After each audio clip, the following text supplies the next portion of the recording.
Alright, good morning everyone. क्या हाल चाल, कैसे हैं आप लोग? बहुत बढ़िया sir. Good morning, good morning. Alright, so good morning all of you. Good morning, good afternoon, good evening to PDGD students. और शुरू कर रहे हैं हम आज का सेशन विथ शेड्यूल 3। शेड्यूल 3 हमने सिर्फ कल शेड्यूल 3 की कुछ कुछ हल्की हल्की झलकियां देखी थी कि शेड्यूल 3 के अंदर कौन सी चीजें, डिवीजन 2 स्पेशली डिवीजन 2 में क्या क्या चीजें हैं, छोटी छोटी झलकियां देखी थी। ये वाले नोट्स मैंने शायद पहले भी शेयर किए थे, मैंने अभी भी आपके साथ शेयर कर दिए। और शेड्यूल 3 पर्टिकुलरली मैं अपने नोट्स में से पढ़ा रहा हूं, क्योंकि जब हम एनेक्जर पढ़ने जाएंगे तो बहुत कुछ लिखा हुआ है। ऐसा नहीं है कि पढ़ना नहीं चाहिए या पढ़ नहीं सकते, पर इतना स्टफ है जो आपके एग्जाम के लिए रेलेवेंट नहीं है।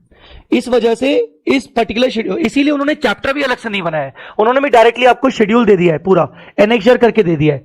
सो उनका भी, इंस्टीट्यूट का भी एक चैप्टर अलग से नहीं है। तो हम क्या कर रहे हैं, हम शेड्यूल 3 को अपने चैप्टर से पढ़ेंगे। जहां जहां इंपॉर्टेंट होगा वहां मैं आपको रोक दूंगा और वहां मैं आपको बोलूंगा कि इसको लिखो अपने नोट्स के अंदर। एंड बिफोर दैट, हमारा कुछ याद है आपको? इंडेस के नेम से नंबर्स पढ़ने थे हमें। चलो, इंडेस 1, Presentation of financial statement. 2, inventory, 3, cash flow statement, 3 है ही नहीं, नलायको। तो है ही नहीं। 7 है, 7 है। इंडेस 7, Statement of the cash flow. Statement of cash flow. flows. इंडेस 8, Accounting policies. and errors. ठीक है। इंडेस 10, Events after the reporting period. Events after the reporting period. चलिए आगे बढ़ते हैं।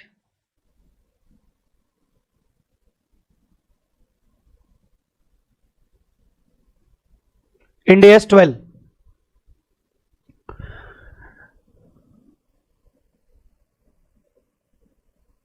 Income taxes. Ind AS 12, income taxes. कोई था क्या इंटर में ऐसा कुछ? 22. Deferred taxes. Accounting for taxes on income. Yes, AS 22, very good. Accounting for taxes on income, जिसमें हम डेफर्ड टैक्सेस की बात करते हैं।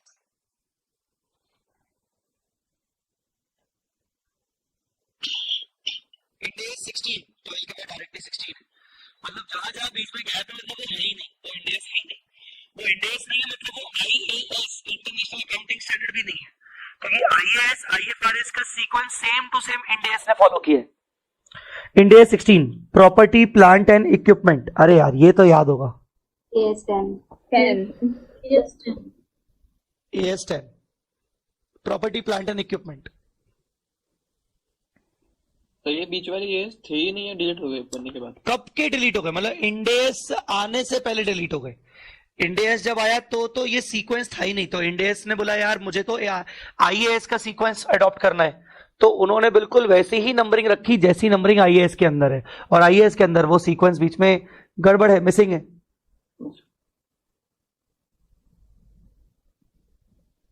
इंडेस 16 के बाद 19, Ind AS 19, employee benefits. Ind AS 19, employee benefits.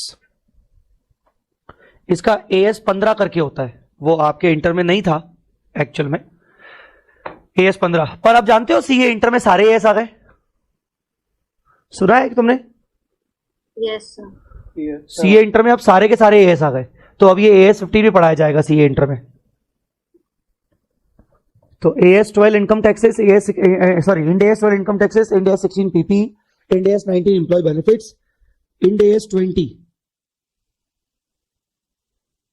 Government grants 12. AS 12. And disclosure of government assistance. Disclosure of government assistance कौन सा AS बोलो? 12। 12.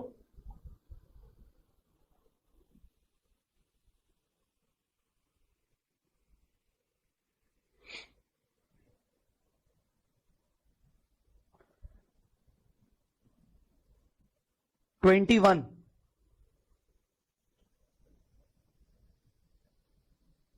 the effects of changes in foreign exchange rates. The effects of changes in foreign exchange rates. 11. AS 11. AS 11.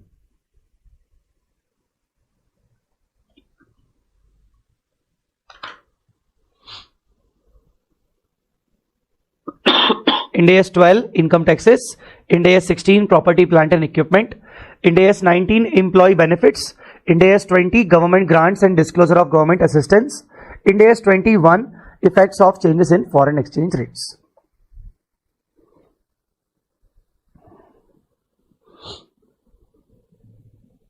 लिख लिया सबने? Yes, sir. Yes, sir. All right. So मैं एक बार पूरा repeat कर देता हूं, ठीक है ना, और आप अपने मन ही मन में रिपीट करिएगा, अभी भले बोलिएगा मत, मन ही मन में मेरे साथ रिपीट करिएगा. Ind AS 1 presentation of financial statements, Ind AS 2 valuation of inventories, Ind AS 7 statement of cash flows, Ind AS 8 accounting policies changes and accounting estimates and errors, Ind AS 10 events after the reporting period, Ind AS 12 income taxes, Ind AS 16 property plant and equipment, Ind AS 19 employee benefits, Ind AS 20 government grants and disclosure of government assistance, 21 the effects of changes in foreign exchange rates. All right, अभी आप हटा दो अपनी copy में से, बिना देख के मुझे बताओ. Ind AS 16 PP. नहीं, एम्प्लॉय बेनिफिट. PP सही बोला तुमने, PP था.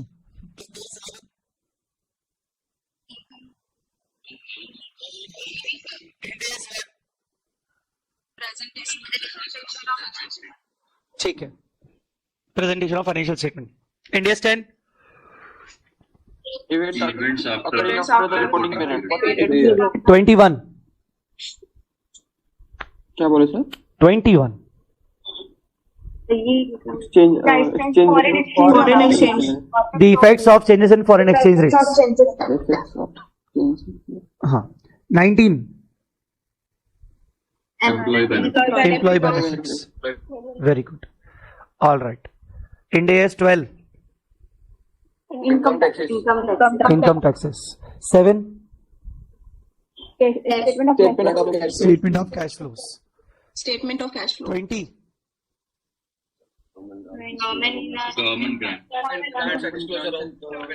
government grants and disclosure of government assistance. ठीक है, चलो डन, यहां तक ठीक है. आगे बढ़ते हैं. शेड्यूल 3 के अंदर हमारे सिलेबस में एप्लीकेबल है डिवीजन नंबर 2, राइट. डिवीजन 2 क्या करता है? Division 2 basically end S based financial statements का फॉर्मेट बताता है. End S based financial statements का फॉर्मेट बताता है. आइए शुरू करते हैं. कल हमने सिर्फ ऊपर से कुछ चीजों को डिस्कस किया था, अभी हम लाइन टू लाइन चलेंगे. चलिए. सो डिवीजन 2 पढ़ रहे हैं हम, और डिवीजन 2 अप्लाई होता है उन कंपनीज के ऊपर जो companies Indian accounting standard rules follow करके अपने फाइनेंशियल स्टेटमेंट्स बनाते हैं. मैंने यहां पर भी लिख के रखा है कि भाई आपको पूरा एनेक्सर चाहिए, आपको आईसीआई के मॉड्यूल से मिल जाएगा. आईसीआई के मॉड्यूल में आपको अगर डिटेलिंग में चाहिए, डिटेलिंग इन द सेंस कि ऐसी डिटेलिंग जो रियल लाइफ में प्रैक्टिकल कंपनीज के लिए अप्लाई करने के लिए जरूरी है, बट एग्जाम के लिए as such this is not required. इसीलिए इंस्टीट्यूट ने भी उसको एनेक्सर फॉर्म में रखा है. Now general instructions for the preparation of financial statements of a company required to comply with the Ind AS. अब यहां देखो क्या क्या है. एक तो जनरल इंस्ट्रक्शन आपको मिलेगा, फिर उसके बाद बैलेंस शीट का फॉर्मेट मिलेगा, फिर बैलेंस शीट का फॉर्मेट जब खत्म हो जाएगा तो बैलेंस शीट के फॉर्मेट के बाद आपको जनरल इंस्ट्रक्शंस फिर से मिलेगा, पर वो होगा general instructions for the preparation of balance sheet. फिर वो जनरल इंस्ट्रक्शन सारे के सारे खत्म हो जाएंगे. उसके बाद पी एंड एल मिलेगा. पी एंड एल खत्म होगा, फिर उसके बाद आपको अगेन जनरल इंस्ट्रक्शंस मिलेंगे for the preparation of P and L, और वो खत्म हो जाएगा तो general instructions for the preparation of consolidated financial statement मिलेगा. मतलब ये 3 पार्ट्स में डिवाइडेड है. सबसे पहले इवन 4 पार्ट्स बोल सकते हैं. सबसे पहले general instructions overall end S follow करने के लिए फाइनेंशियल स्टेटमेंट्स, इंडियस वाले फाइनेंशियल स्टेटमेंट्स बनाने के लिए जनरल इंस्ट्रक्शंस ओवरऑल, फिर बैलेंस शीट और बैलेंस शीट के जनरल इंस्ट्रक्शंस, फिर पीएनएल और पीएनएल के जनरल इंस्ट्रक्शंस, फिर कंसोलिडेटेड फाइनेंशियल स्टेटमेंट्स के जनरल इंस्ट्रक्शंस। तो इस तरीके से है। तो सबसे पहले अपन जनरल ओवरऑल जनरल इंस्ट्रक्शंस पढ़ रहे हैं कि क्या क्या होने वाला है। सो point number 1, every company to which Indian accounting standards apply shall prepare its financial statements in accordance with this schedule or with such modifications as may be required under certain circumstances। मतलब जो भी company अपने financial statements Indian accounting standards के हिसाब से बनाएगी उसको shall they have to apply this particular schedule only। और इस शेड्यूल में अगर आगे कोई मॉडिफिकेशंस हुए तो। सो कुल मिला के कहने का मतलब ये कि हर कंपनी को ये शेड्यूल 3 फॉलो करना जरूरी है, जो कि अपने फाइनेंशियल स्टेटमेंट्स इन डेज के अकॉर्डिंग बनाएगी, उनको अप्लाई करना पड़ेगा। मतलब following the schedule 3 is mandatory. कुल मिला के शेड्यूल 3 क्या है? मैंडेटरी है। शेड्यूल 3 है मैंडेटरी। आगे, the disclosure requirements specified in this schedule are in addition and not in substitution of the disclosure requirements specified in Indian accounting standards. अब होता क्या है कि हर इंडियस के अंदर डिस्क्लोजर्स होते हैं। मैंने जब आपको इंडियस के बारे में पढ़ा रहा था तो आपको याद है मैं इंडियस के डिस्क्लोजर्स के बारे में मैंने आपको पूरा कंटेंट बताया था कि इंडियस में क्या क्या होता है। मैंने आपको ये चीज बताई थी, भूल गए तुम लोग? ये देखो, how Ind AS has been structured. Objective होता है इंडियस के अंदर, फिर उसके बाद उसकी स्कोप होती है, उसकी डेफिनेशन होती है, फिर कंटेंट होता है, फिर डिस्क्लोजर होते हैं। अरे कोई तो जवाब दो। Yes sir. Yes, sir. जवाब भी नहीं दे रहा मेरे को तो। डिस्क्लोजर होते हैं तो क्या होता है कि इंडियस के अंदर भी डिस्क्लोजर रिक्वायरमेंट्स होती है, हर एक इंडियस वाइज। मतलब इंडियस 12 के अपने खुद के डिस्क्लोजर रिक्वायरमेंट्स होंगे, इंडियस 16 पीपी के अपने डिस्क्लोजर रिक्वायरमेंट्स होंगे, but at the same time her Indians के अलावा शेड्यूल 3 के भी डिस्क्लोजर रिक्वायरमेंट्स होते हैं। शेड्यूल 3 के भी डिस्क्लोजर रिक्वायरमेंट्स होते हैं। तो हमें शेड्यूल 3 के डिस्क्लोजर रिक्वायरमेंट्स और इंडियस के डिस्क्लोजर रिक्वायरमेंट्स दोनों को फॉलो करना है। ऐसा नहीं है कि भाई इंडियस के डिस्क्लोजर रिक्वायरमेंट्स फॉलो कर दिए तो इसके फॉलो करने की जरूरत नहीं, इसके फॉलो कर दिए तो इंडियस के फॉलो करने की जरूरत नहीं है। ये दोनों फॉलो करना है। मतलब ये वाले डिस्क्लोजर रिक्वायरमेंट्स एडिशनल है, सब्सटीट्यूटेड नहीं है। आपको इंडियस के अपने अलग से फॉलो करने हैं। So additional disclosures specified in Indias shall be made in the notes to accounts or by way of additional statement or statements unless required to be disclosed on the face of the financial statement। अब सुनो, एक Indias 33 है, मैं नाम बोलूंगा तो शायद तुम्हें उसका AS समझ में आ जाएगा। एक Indias 33 है, अर्निंग्स पर शेयर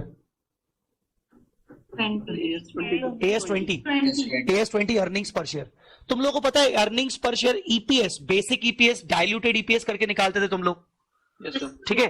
तो बेसिक ईपीएस, डाइल्यूटेड ईपीएस तुम जानते हो उसको कहां शो करते हैं, डिस्क्लोज कहां करते हैं उसको? Profit and loss account, face of the financial statement में। Yes, face of the financial statement में। तो वो वही बोल रहा है कि जब तक तुम्हें स्पेसिफिकली ना बोला जाए कि तुम्हें उसको बैलेंस शीट के फेस पे दिखाना है, तुम्हें उसको पीएनएल के फेस पे दिखाना है, तब तक तुम पर्टिकुलरली जितने भी डिस्क्लोजर्स होंगे इंडियस वाले वो तुम नोट्स के अंदर दिखाओगे, या फिर नोट्स में नहीं दिखाना चाहते हो तो एडिशनल स्टेटमेंट बना के दिखाओगे, पर फेस पे नहीं दिखाओगे।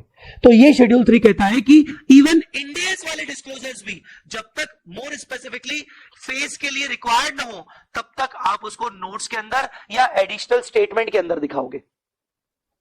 और similarly all of the disclosures are required by companies act 13 shall be made in the notes in addition to the requirement set out in this schedule. तो कुल मिला के जितने भी डिस्क्लोजर रिक्वायरमेंट्स हैं वो सारे के सारे आपको नोट्स टू अकाउंट्स या एडिशनल स्टेटमेंट बना के आपको शो करने हैं, अनटिल अनलेस आपको किसी इंडियस के द्वारा रिक्वायर्ड ना हो फेस पे दिखाने के लिए। अदरवाइज आप फेस पे दिखा सकते हो इंडियस के अकॉर्डिंग, ठीक है? सो डिस्क्लोजर रिक्वायरमेंट्स एडिशनल है इंडियस वाली, और शेड्यूल 3 वाली भी अलग से है जो कि आपको फॉलो करनी पड़ेगी।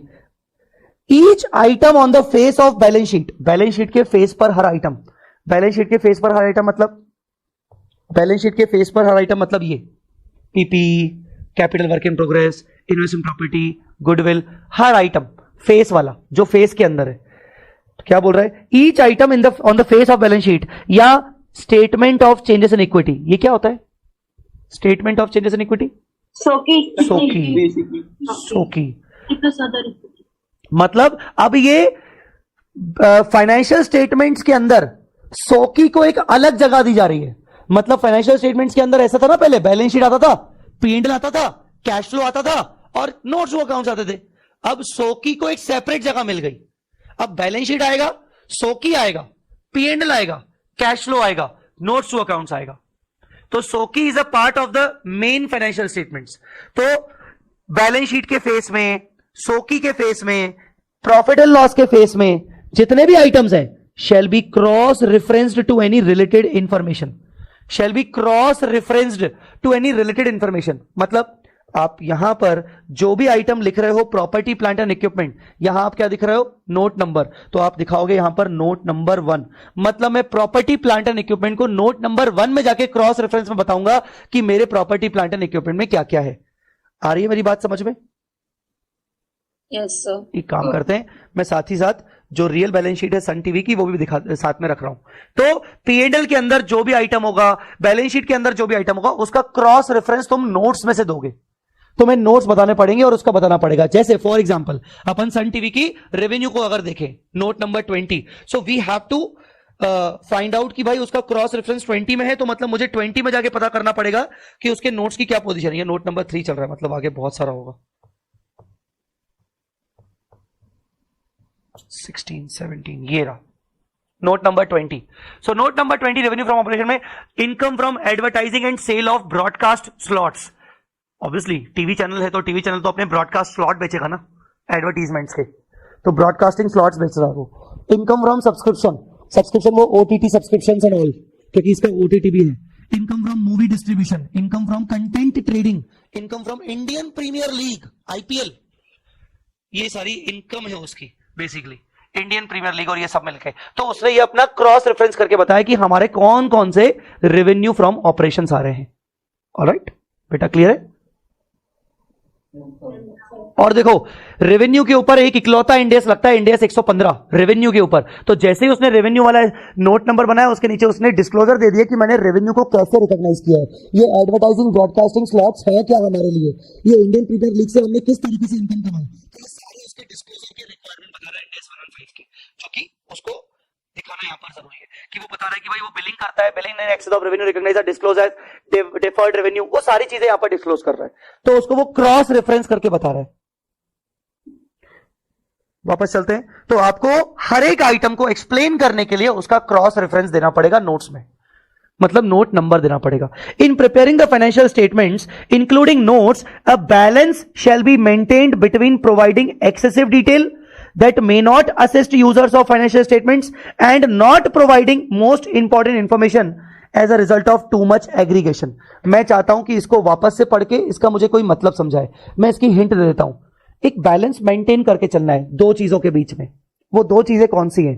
बैलेंस मेंटेन करके चलना है दो चीजों के बीच में। ये कह रहा है शेड्यूल 3 मतलब नोट्स अकाउंट्स बनाते वक्त आपको दोनों चीजों के बीच में एक बैलेंस मेंटेन करके चलना है। कौन सी दोनों चीजों के बीच में? एक सेकंड, पहला जिसने बोलना शुरू किया मैं उसी की सुनूंगा। हाँ, पहले आपने किसी लड़के ने किसने बोलना शुरू किया था? हाँ बोलो। तो पहला पॉइंट ये देता है कि बहुत ज्यादा एक्सेसिव डिटेल नहीं देना जो यूजर के लिए अननेसेसरी है, और दूसरा पॉइंट ये है कि बहुत ज्यादा कम इंफॉर्मेशन देना, ऐसा भी नहीं करना कि बहुत ज्यादा कम जैसे कि जो यूजर को रिक्वायर्ड थी बट आपने एग्रीगेशन के चक्कर में बहुत ज्यादा कट कर दिया। Very good, very good.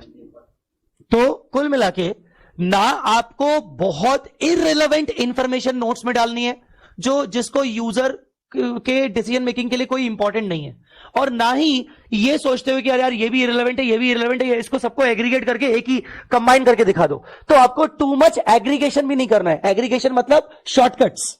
Irrelevant information भी ज्यादा नहीं दिखानी है जो कि यूजर के डिसीजन के लिए जरूरी नहीं है, और ऐसा ना हो कि ये सब करने के चक्कर में इंपॉर्टेंट इंफॉर्मेशन को भी मिसलेनियस आइटम में दिखा दिया जाए, टू मच एग्रीगेशन कर दिया जाए जो यूजर के डिसीजन के लिए जरूरी है। तो उनका रिकमेंडेशन बस ये है कि नोट्स अकाउंट्स बनाते वक्त आपको इन दोनों के बीच का बैलेंस मेंटेन करना पड़ेगा।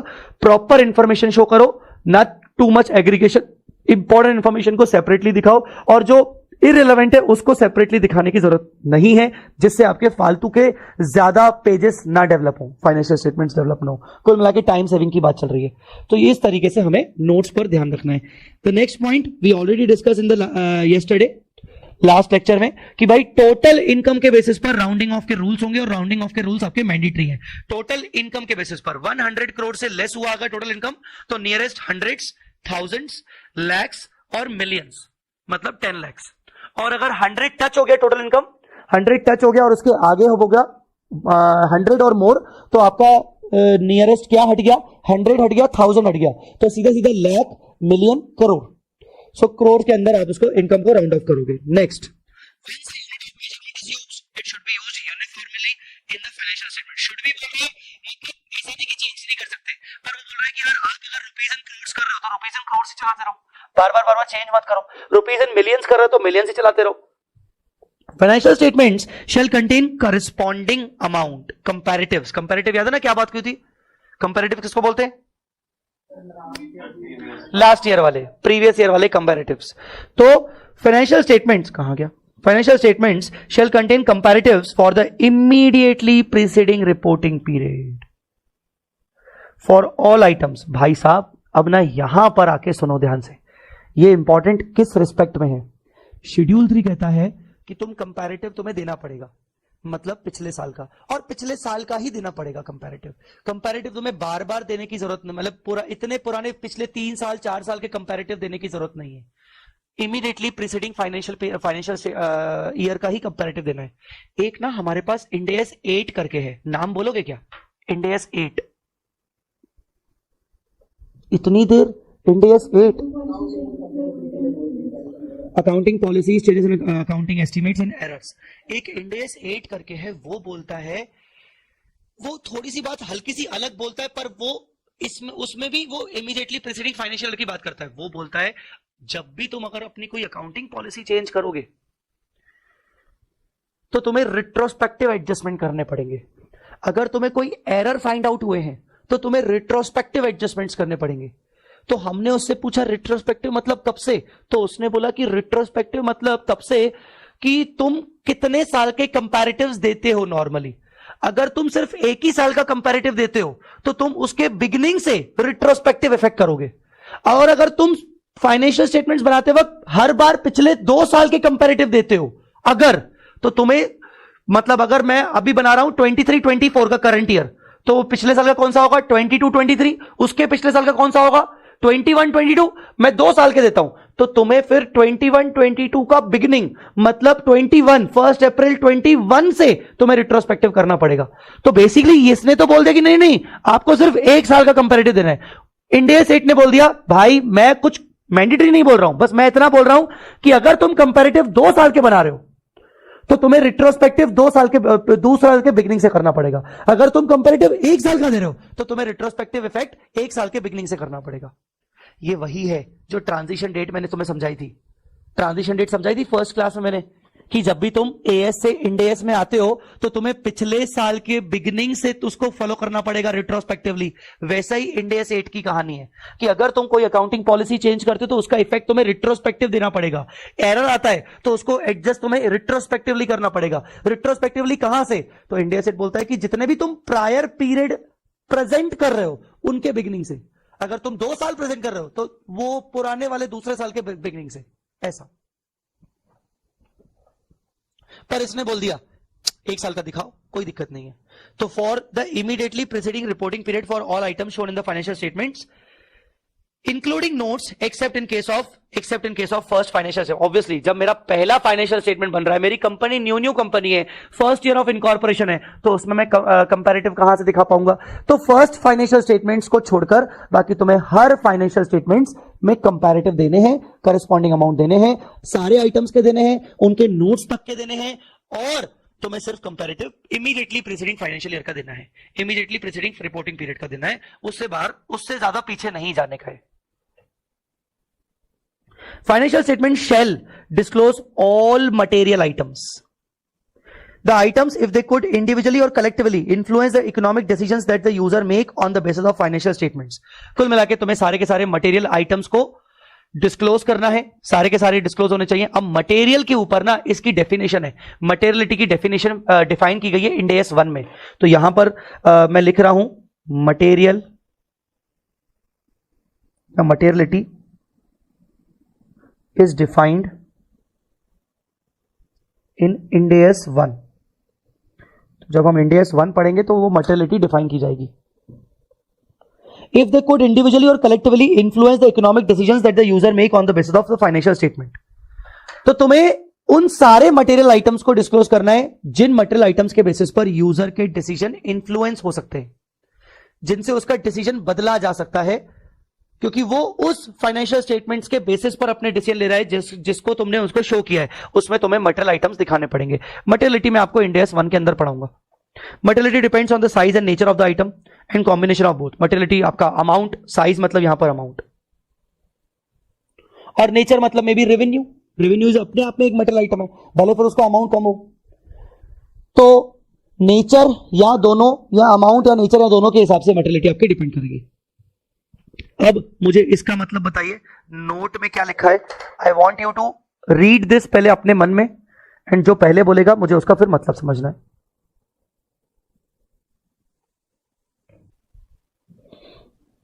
ठीक है, वेरी गुड. कोई और भी एक्सप्लेन करना चाहे तो मैं, कोई और है क्या?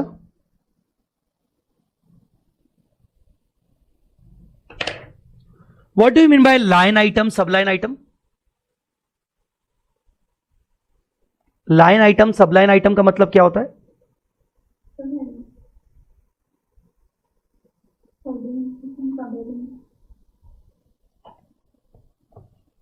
चलो मुझे इसके सेंस में बताओ. यहां पर हेडिंग क्या है, सब हेडिंग क्या है, लाइन आइटम क्या है, सब लाइन आइटम क्या है? फाइनेंशियल एसेट्स जो रखता है वो लाइन आइटम है, और उसके अंदर भी इन्वेस्टमेंट वगैरह लिखे हैं, सब लाइन आइटम है. वेरी गुड, बहुत बढ़िया. तो हेडिंग क्या है? Very good. Assets, assets non current asset, ये हेडिंग सब हेडिंग है. ठीक है. और फाइनेंशियल एसेट करके जो लिखा है वो लाइन आइटम है, और जो नीचे उसकी दी हुई है वो सब लाइन आइटम है. अब जब सब लाइन आइटम करोगे तो उसका सब टोटल भी तो करोगे.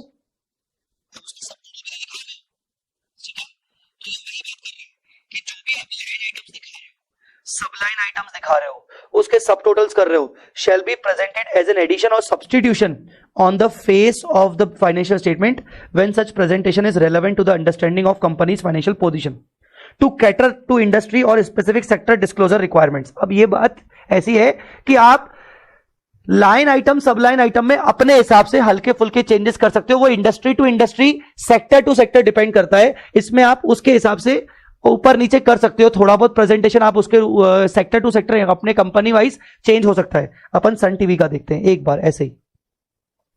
बैलेंस शीट पे आते हैं अपन इसकी. देखिए भाई, तो इन्होंने क्या किया, असेट्स आ गया, नॉन करंट असेट आ गया. इन्होंने क्या दिखा दिया, प्रॉपर्टी प्लांट एंड इक्विपमेंट, फिर कैपिटल वर्क इन प्रोग्रेस. तो उन्होंने नोट नंबर 4 नहीं दिया, उन्होंने नोट नंबर 3.1 दिया, क्योंकि उन्होंने बोला यार कैपिटल वर्क इन प्रोग्रेस हमारा पीपी के अंदर ही होगा, बस अंडर डेवलपमेंट होगा. Investment property, other intangible goodwill उनके पास है ही नहीं, तो हटा दिया. क्यों दिखाएं जब है ही नहीं? तो आरओयू असेट करके उन्होंने दिखाया एक सेपरेटली. अब टेक्निकली आरओयू असेट क्या होती है? आरओयू असेट जो होती है वो लीज वाली असेट होती है. आरओयू असेट का राइट टू यूज असेट, इसको आरओयू असेट बोलते हैं, राइट ऑफ यूज. तो ये लीजेस वाली असेट होती है. आपने जब बचपन में पढ़ा होगा lease hold property, lease hold property करके कई बार आपने सुना होगा. सुना है? उसका नाम चेंज हो गया एक्चुअली इंडिया में. अब अपन उसको लीज होल्ड प्रॉपर्टी नहीं बोलते, हम बोलते हैं राइट टू यूज असेट. तो वो बेसिकली लीज होल्ड प्रॉपर्टी है. और ये जो लीज होल्ड प्रॉपर्टी है ये इंडिया 116 के अकॉर्डिंग शो की जाती है, लीजेस के अकॉर्डिंग. तो इंडिया 116 बोलता है कि या तो आप उसको सेपरेटली दिखाओ, या तो आप उसको पीपी के अंदर जगह दो और पीपी के नोट में जाके आप उसको सेपरेटली दिखाओ. तो इनकी मर्जी. अब इन्होंने क्या किया, इन्होंने पीपी के अंदर ने दिखा के इन्होंने राइट टू यूज को सेपरेटली दिखा दिया. तो इन्होंने अपने हिसाब से चेंजेस कर दिए. इन्वेस्टमेंट इन सब्सिडी ज्वाइंट वेंचर इन्होंने अलग से ऐसे दिखा दिया. फिर फाइनेंशियल एसेट के अंदर इन्होंने 2 लाइन सब लाइन आइटम्स ऐसे दिखा दिया. तो ये उन्होंने अपने हिसाब से थोड़ा बहुत अपने आप चेंजेस कर सकते हो. ठीक है, ये वो बता रहे हैं कि आप अब देखो यहां पर देखो क्या किया है, करंट लायबिलिटी में गवर्नमेंट ग्रांट दिखा दिया. See this government grant. अब गवर्नमेंट ग्रांट का इन्होंने नंबर 17 बता दिया, जबकि हम शेड्यूल 3 का फॉर्मेट देखें भाई, कहां है करंट लायबिलिटी में, कहां है गवर्नमेंट ग्रांट? ऐसा है ही नहीं. तो उन्होंने अपने हिसाब से सेक्टर टू सेक्टर या अपने रिक्वायरमेंट के अकॉर्डिंग, अपने यूजर को इंफॉर्मेशन के अकॉर्डिंग आप उसमें हल्के फुल्के चेंजेस कर सकते हो. यहां कहां है गवर्नमेंट ग्रांट भाई? नहीं है. पर उन्होंने सेपरेटली शो किया, उन्होंने सेपरेटली शो किया कि भाई गवर्नमेंट ग्रांट हमने 17 दिखाई, 2.91 CR. समझ रहे हो मेरी बात, मैं क्या बोल रहा हूं? क्लियर हो रहा है सबको? All right, very good. अब ये देखो ट्रेड पेबल हमें यहां पर हमने कल पढ़ा था कि ट्रेड पेबल आपको outstanding dues for micro and outstanding dues for creditors other than micro ये दिखाना पड़ेगा, तो इन्होंने ये दिखाया है total outstanding dues for micro and other than micro, उन्होंने ट्रेड पेबल्स को ऐसे बाइफर्केशन किया है। अब उनके पास नॉन करंट में कोई ट्रेड पेबल होंगे ही नहीं, जबकि शेड्यूल 3 बोल रहा है कि अगर आपके पास नॉन करंट के अंदर भी ट्रेड पेबल हो तो उसको दिखाओ। जब इनके पास है ही नहीं, जीरो फिगर है, तो वो क्यों बताए, तो इन्होंने उसको हटा दिया। उसकी जगह पर उन्होंने गवर्नमेंट ग्रांट दिखा दिया, उनके लिए रेलेवेंट है, उनको अपने यूजर्स को बताना है। तो ऐसे आप चेंजेस कर सकते हो। तो लाइन आइटम के अंदर, सब लाइन आइटम के अंदर आप चेंज कर सकते हो। भाई वो हेडिंग सब हेडिंग नहीं बोल रहा है, हेडिंग सब हेडिंग आपको डालनी पड़ेगी सारी की सारी, मतलब current asset, non current asset, current liability, non current liability, equity, ये सारी हेडिंग्स आपको डालनी पड़ेंगी। आप उसमें चेंजेस नहीं करना, ठीक है। तो स्पेसिफिक इंडेस रिक्वायरमेंट के अकॉर्डिंग आप थोड़े बहुत चेंजेस कर सकते हो line item, sub line item में। बेटा यहां तक आपको जनरल इंस्ट्रक्शंस क्लियर हो गए सारे के सारे? ऑलराइट, चलिए इंडेस प्रॉपर्टी प्लांट एंड इक्विपमेंट का कौन सा होता है? चलो बोलो, प्रॉपर्टी प्लांट एंड इक्विपमेंट का इंडेस कौन सा होता है? 16. इंडेस 16, ठीक है। कैपिटल वर्क इन प्रोग्रेस का कौन सा होता है? Sir same, Ind AS 16। Investment property, मैं अब आपको ना बैलेंस शीट इंडेस वाइज दिखा रहा हूं कि बैलेंस शीट में कौन कौन से इंडेस लगते हैं। इन्वेस्टमेंट प्रॉपर्टी के ऊपर आता है 40। गुडविल के ऊपर कौन सा होता है? एएस के अंदर गुडविल कब आती थी?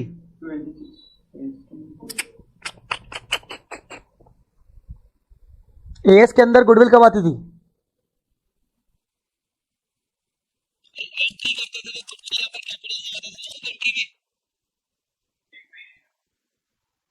अमेलगमेशन, अमेलगमेशन एएस 14 याद है कि नहीं? उसको तुम परचेज गुडविल बोलते थे। भाई हमने किसी को खरीदा तो गुडविल आई हमें, या फिर कंसोलिडेशन में याद है सब्सिडरी को तुम टेक ओवर करते थे तो कॉस्ट ऑफ कंट्रोल बनाते थे, गुडविल आती थी। तो यहां इंडेस 103, इंडेस 103 वो बिजनेस एक्विजिशन, एंड इसके अलावा इंडेस 111 joint arrangement. Other intangible assets ये हम कह सकते हैं इंडेस 38, नाम ही है intangible assets. Ind AS intangible assets under development same, Ind AS 38। Biological assets other than bearer plants, तो ये आ जाएगा Ind AS 41। Agriculture, agriculture. Financial assets लिखा हुआ है इंडेस 32, इंडेस 32 में कवर होता है। आज सुबह सुबह डेफर्ड टैक्स एसेट के ऊपर मैंने एक इंडेस का नाम बोला था, इंडेस 12।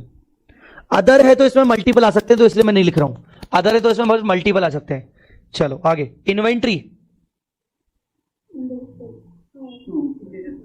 इंडेस 2। फाइनेंशियल असेट्स इंडेस 32, जैसा मैंने ये ऊपर लिखा है 32।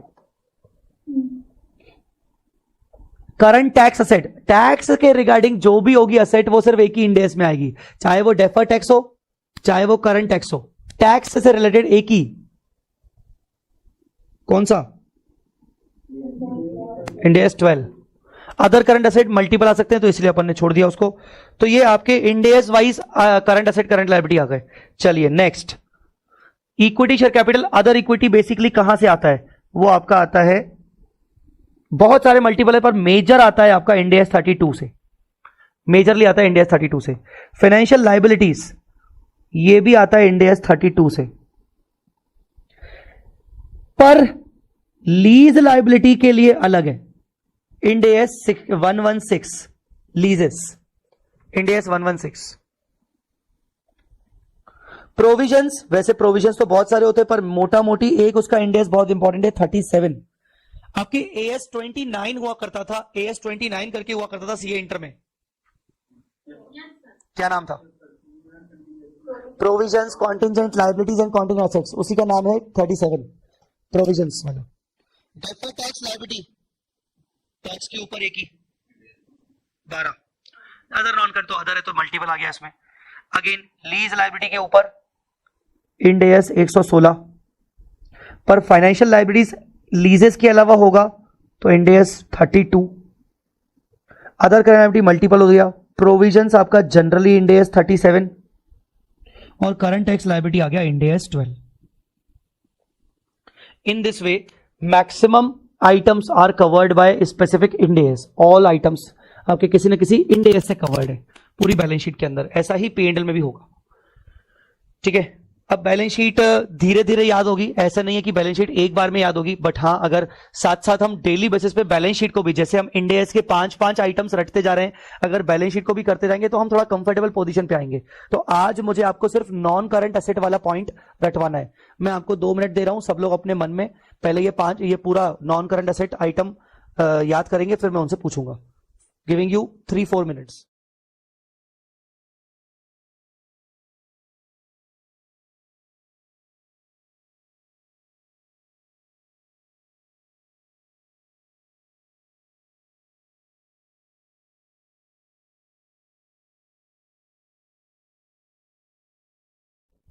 देख लिया?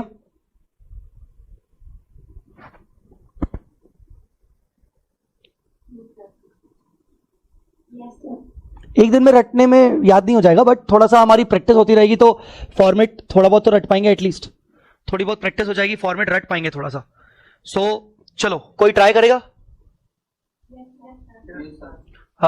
चलो कौन क्या सर बोला? चलो हाशिम बोलो. सर सबसे पहले आता है हमारे पास property plant and equipment. Then हमारे पास आता है capital work in progress. Third हमारे पास आता है इन्वेस्टमेंट प्रॉपर्टी. देन हमारे पास आता है गुडविल. देन हमारे पास आता है अदर इंटेंजिबल एसेट्स. उसके बाद आता है intangible assets in progress. Then हमारे पास आता है बायोलॉजिकल एसेट्स अदर देन वीआरएस प्लांट.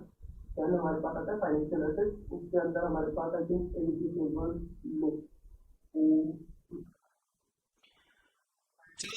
ठीक है, छोड़ दो उसको.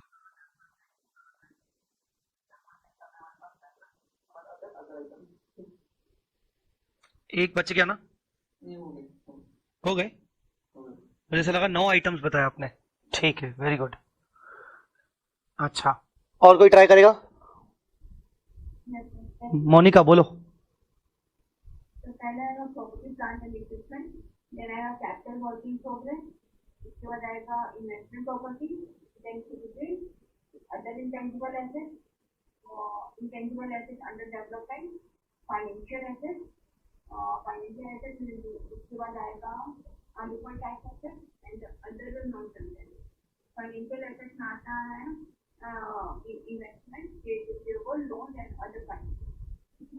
बायोलॉजिकल मिस हो गया, वही 9 आइटम्स थे. बायोलॉजिकल मिस हो गया. हाँ, इंटेंजिबल एसेट अंडर डेवलपमेंट के बाद बायोलॉजिकल मिस हो गया. ठीक. So these are the non current assets. Statement of changes in equity. Statement of changes in equity आप 2 पार्ट्स में बनाओगे. एक तो आपका इक्विटी कैपिटल होगा पहला पार्ट, और दूसरा पार्ट, इसको मैं रोटेट कर देता हूं, रुक जाओ. दूसरा पार्ट होगा आपका अदर इक्विटी.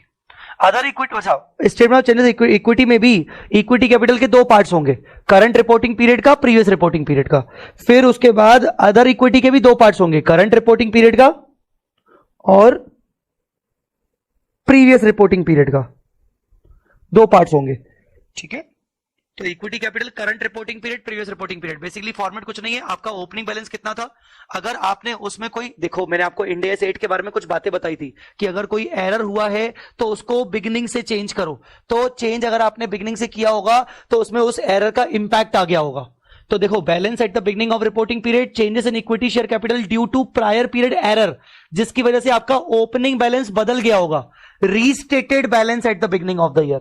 फिर आपने उसमें कौन कौन से इक्विटी कैपिटल में चेंजेस किए, जैसे आपने इशू किया है ना, पब्लिक इशू किया, बायबैक किया, वगैरह वगैरह. तो आपके कौन से चेंजेस हुए, फिर आपका क्लोजिंग बैलेंस आ गया. तो ये आपको करंट पीरियड में आ गया. सेम आपने ये प्रीवियस पीरियड में भी आपने ऐसा किया कि बैलेंस आपका बिगिनिंग में कितना था, फिर उसमें चेंजेस अगर प्रायर पीरियड में आपने किए थे तो कितने चेंजेस किए थे, फिर उसके रीस्टेटेड बैलेंस और वगैरह वगैरह. तो ये इक्विटी कैपिटल का सोकी पार्ट अलग, फिर सोकी का दूसरा वाला पार्ट अदर इक्विटी अलग. अदर इक्विटी में आपको ऐसे नाम याद नहीं आएंगे इतने जल्दी कि भाई equity component of compound financial instrument, ये क्या होता है, ये आपको इंड एस 109 और 32 समझ के आएगा. तो अदर इक्विटी में मोटा मोटी आप share application pending money pending document, ठीक है, रिजर्व एंड सरप्लस मोटा मोटी आती है, जिसके अंदर कैपिटल एक सेपरेट हेड होगा, प्रीमियम एक सेपरेट हेड होगा, अदर रिजर्व अगर आपने कोई स्पेसिफिक बनाया तो ठीक है, अदरवाइज रिटेन्ड अर्निंग होगा जिसके अंदर आपका पूरा profit and loss and surplus जाता है। तो बाकी आपको आइटम बहुत अभी कम ऐसे समझ आएंगे क्योंकि उसका स्पेसिफिक इंड एस है, लिखे हुए ऑलरेडी मैंने।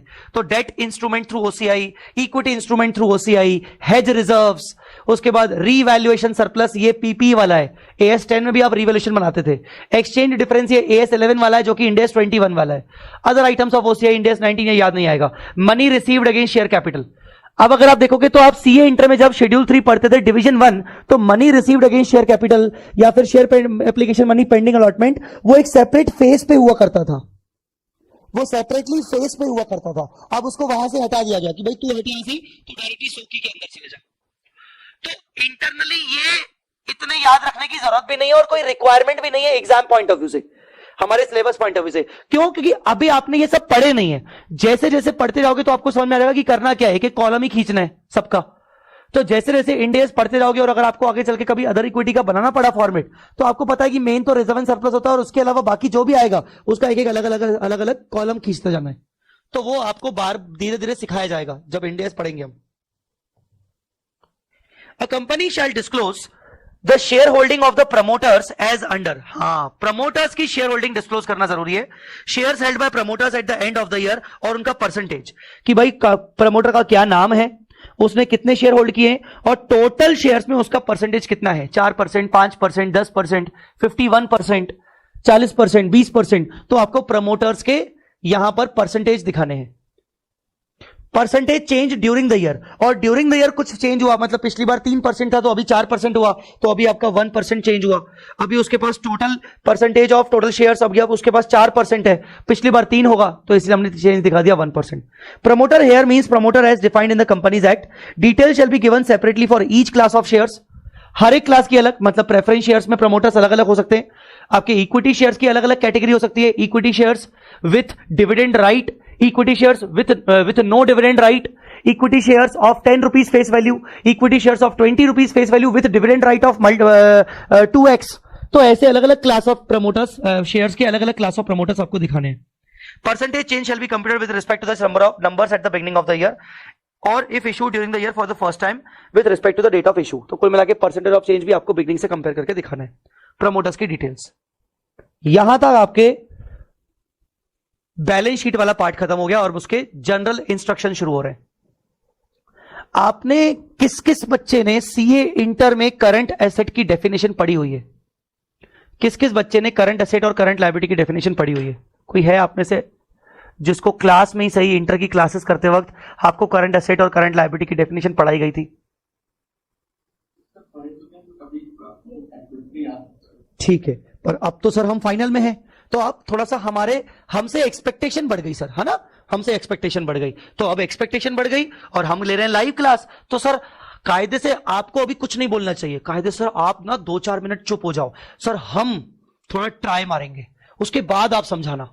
सर पहले हम खुद ट्राई मारेंगे पॉइंट वाइज करंट एसेट को और करंट लायबिलिटी को, और फिर देखते हैं कि हम कितना सही बोल पाते। क्या बोलते हो, तुम्हारे मन की बात बोली कि नहीं मैंने? हाँ नहीं, मैं बोल, तुम्हारे मन में शायद यही चल रहा होगा मेरे हिसाब से। बस मैं एक जरिया हूं जिसको पता चल गया कि हाँ तुम्हारे मन में क्या चल रहा है, तो मैंने बता दिया। हाँ वेरी गुड। तो शुरू, नहीं नहीं ऐसे नहीं बेटा, नहीं पढ़ो पॉइंट वाइज। मैं पूछूंगा और मैं नाम से पूछूंगा कि भाई तुम मुझे बताओ इसका मतलब क्या है ना, ऐसे नहीं। ठीक है, पहले पढ़ो। मैं बैठा हूं इधर, मैं यही हूं।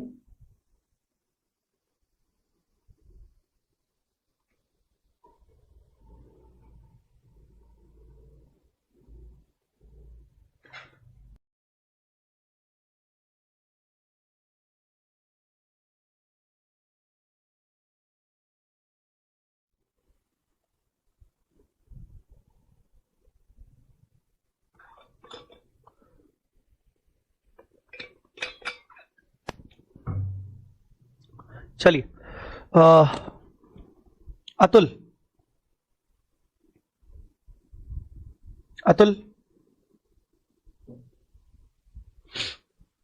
कृपाली,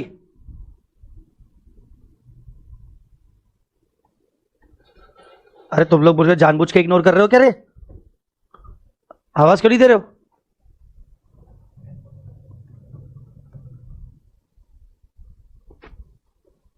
हर्षित? Yes sir. हाँ, करंट एसेट का first point. Sir current assets वो असेट होती है जो टाइम होता है, टाइम होता है आप कंज्यूम कर ले ऑपरेटिंग साइकिल बोले तो मैंने रॉ मटेरियल परचेज करा और डेटर से कैसे आने तक जो मेरा पूरा ये साइकिल होता है ऑपरेटिंग साइकिल बोलते हैं, तो इसके अंदर तो मेरी असेट है वो रिलाइज हो जाए या मैं कंज्यूम कर लूं या फिर मेरे को रिलाइज कंज्यूम कैसे करेंगे एसेट को? एसेट को कंज्यूम कैसे करेंगे? इन्वेंटरी। ऑल राइट, इन्वेंट्री है. ओके, ठीक है, very good. So it expects to realise the asset, मतलब कहीं ना कहीं ये डेटर्स की बात कर रहा है. Expect to realise the asset मतलब असेट से रियलाइजेशन आ जाए, मतलब डेटर्स. दूसरा, it intends to sell the asset, मतलब ये फिनिश गुड्स की बात कर रहा है. ये फिनिश गुड्स की बात कर रहा है. ऊपर वो डेटर की बात कर रहा था. या it intends to consume the asset, मतलब ये रॉ मटेरियल की बात कर रहा है. ये रॉ मटेरियल की बात कर रहा है. पहला, इट मतलब entity. Entity expects to realise the asset, debtors. Entity intends to sell the asset, finish goods. Entity intends to consume the asset, raw material. In the normal operating cycle, normal operating cycle के अंदर normal operating cycle अगर मेरा 6 महीने का है तो 6 महीने में मुझे रियलाइज हो जाए, 6 महीने में मैं कंज्यूम कर लूं, 6 महीने के अंदर मैं सेल करूं. नॉर्मल ऑपरेटिंग साइकिल मेरा 12 महीने का है तो मुझे एक्सपेक्टेड है कि 12 महीने के अंदर मुझे पैसा मिल जाएगा. 12 महीने के अंदर मेरा एसेट सेल हो जाएगा.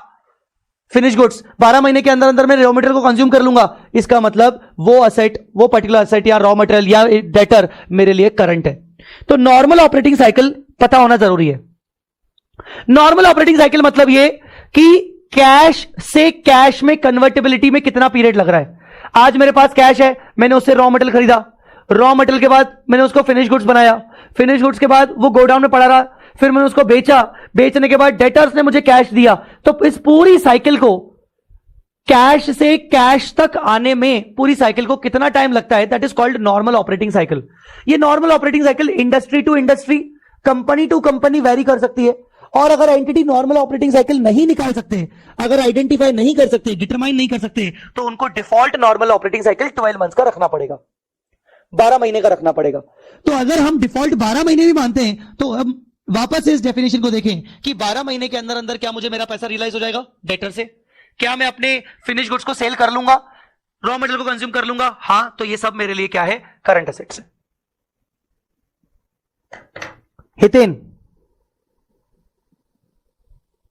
हितेन चौधरी, कनिष्का इसरानी. हाँ, second number point. Second point ये कहता है कि आपने उस एसेट को प्राइमरीली ट्रेडिंग के पर्पस के लिए होल्ड किया. फॉर एग्जांपल कोई शेयर है, आपकी इन्वेंट्री है, तो आप उसको ट्रेड करना चाहते हैं, उस पर्पस के लिए आपने होल्ड किया, तो करंट एसेट नहीं. तो एक मुझे ये बताओ, for the purpose of trading मतलब इन्वेंट्री की बात कर रहा है क्या? तो इन्वेंट्री तो ऊपर आ गया, मतलब गुड्स की बात कर रहा है तो वो ऊपर आ गया. अच्छा, okay. So it holds the asset primarily for the purpose of trading. यहां पर बात इन्वेस्टमेंट्स के रिस्पेक्ट में कर रहा है. मतलब जितने भी आपने इन्वेस्टमेंट्स करके रखे हैं, इक्विटी इन्वेस्टमेंट्स आपने किए हैं, आप फ्यूचर्स एंड ऑप्शंस में इन्वेस्टमेंट करते हो. आपने सुना होगा फ्यूचर्स ऑप्शंस, F&O. इवन हो सकता है आप में से कुछ लोग लगाते भी होंगे पैसा, मे भी शायद मार्केट में. सो F&O अगर आपने करके सुना हो, AFM आपका जो सब्जेक्ट है उसमें भी आप पढ़ोगे, तो फ्यूचर्स, ऑप्शंस, डेरिवेटिव कॉन्ट्रैक्ट्स, आप उसमें ना रेगुलर बेसिस पे ट्रेडिंग करते हो. आप इक्विटी इन्वेस्टमेंट्स रेगुलर बेसिस पे आप ट्रेड करते हो. तो आपका प्राइमरली पर्पस है कि भाई इक्विटी शेयर खरीदा, उसको रेगुलरली ट्रेड करना, जब भी मार्केट आपके फेवर में हुआ आपने उसको बेच दिया. सो बेसिकली आप ना इन्वेस्टमेंट्स को रेगुलर ट्रेडिंग पर्पस के लिए होल्ड करके बैठे हो, तो वो आपका इन्वेस्टमेंट से रिलेटेड पॉइंट हो गया. So this point is dedicated for the investment, basically for the purpose of trading. Alright, next Kiran Sonar, point number 3. Yes, third number point. मतलब कि अगर वो एसेट बेच सकते हैं तो विद इन 12 मंथ के अंदर वो रियलाइज हो सकता है. और मतलब एसेट बेच कर विद इन 12 मंथ के अंदर एसेट बेच कर क्यों? बेचना क्या है? बेचने वाली बात क्या है? आंगी शाह। Yes, sir. सर ये कहते हैं कि विदिन रिपोर्टिंग पीरियड के विदिन 12 मंथ में असेट रियलाइज हो सकते हैं या नहीं? कौन example? Example inventory closing inventory है तो विदिन 12 मंथ्स में रियलाइज हो सकते हैं। वो तो इंटेंट्स टू सेल में आ गया, वो तो इंटेंट्स टू सेल में आ गया। इट एक्सपेक्ट्स टू, हाँ इन्वेस्टमेंट भी आ सकता है। ठीक है, इन्वेस्टमेंट आ सकता है। It expects to realise the asset within 12 months after the reporting period. Generally आपके यहां पर ना लोन्स एंड एडवांसेस आते हैं, लोन्स एंड एडवांसेस। आप ये ध्यान रखिएगा कि हाँ डेटर्स भी आ सकता है, पर मोटा मोटी मैंने डेटर्स को किस पॉइंट में कवर कर दिया? फर्स्ट पॉइंट में कवर कर दिया। बट ऐसा नहीं है कि मतलब कि भाई ऊपर आ गया तो नीचे नहीं आ सकता, बट मैं कोशिश कर रहा हूं कि मैं डिफरेंट एग्जांपल्स आइटम्स बताते जाऊं जिससे आपको थोड़ा सा और आपका वाइडर इसको बढ़ता जाए। सो नो डाउट डेटर्स भी आ सकते हैं। भाई यहां पर मैं नॉर्मल ऑपरेटिंग साइकिल डिफाइन नहीं कर पा रहा हूं तो मैंने डेटर्स को नीचे रख दिया कि यार विद इन 12 मंथ्स में तो मेरा रियलाइज हो रहा है ना, बस बात खत्म, मैंने करंट मान लिया। बट अदर देन डेटर्स और क्या हो सकता है? लोन्स हो सकते हैं, एडवांसेस हो सकते हैं। आपने किसी को एडवांसेस दिए हैं, सब्सिडरी कंपनी को एडवांसेस दिए हैं, आपने सिस्टर कंसर्न को एडवांसेस दिए हैं, लोन्स दिए हैं, डायरेक्टर को लोन दिया है। सो बेसिकली वो आपके लोन्स एंड एडवांसेस अगर रियलाइज हो रहे हैं विद इन 12 मंथ्स के अंदर अंदर तो आपका करंट एसेट्स है। लास्ट बहुत इंटरेस्टिंग है, लास्ट बहुत इंपॉर्टेंट है, मुझे इसको पूछना है तुम सबसे। लास्ट बहुत इंपॉर्टेंट है केतन। इसके अंदर वो बोल रहे हैं कि asset is restricted from being exchange. तो जैसे आपने इंटरनेट टाइम पे भी मैंने देखा था इसमें, तो बहुत सी बार रेस्ट्रिक्शंस अपने ऊपर ऑपरेटिव लगा देते हैं, आप आपका कैश यूज नहीं कर सकते। तो पहला ये था, और दूसरा जब आपका बिजनेस में वो कहीं ना कहीं इस तरह से कैश इंजेक्ट करके आप उसे यूटिलाइज कर पाते।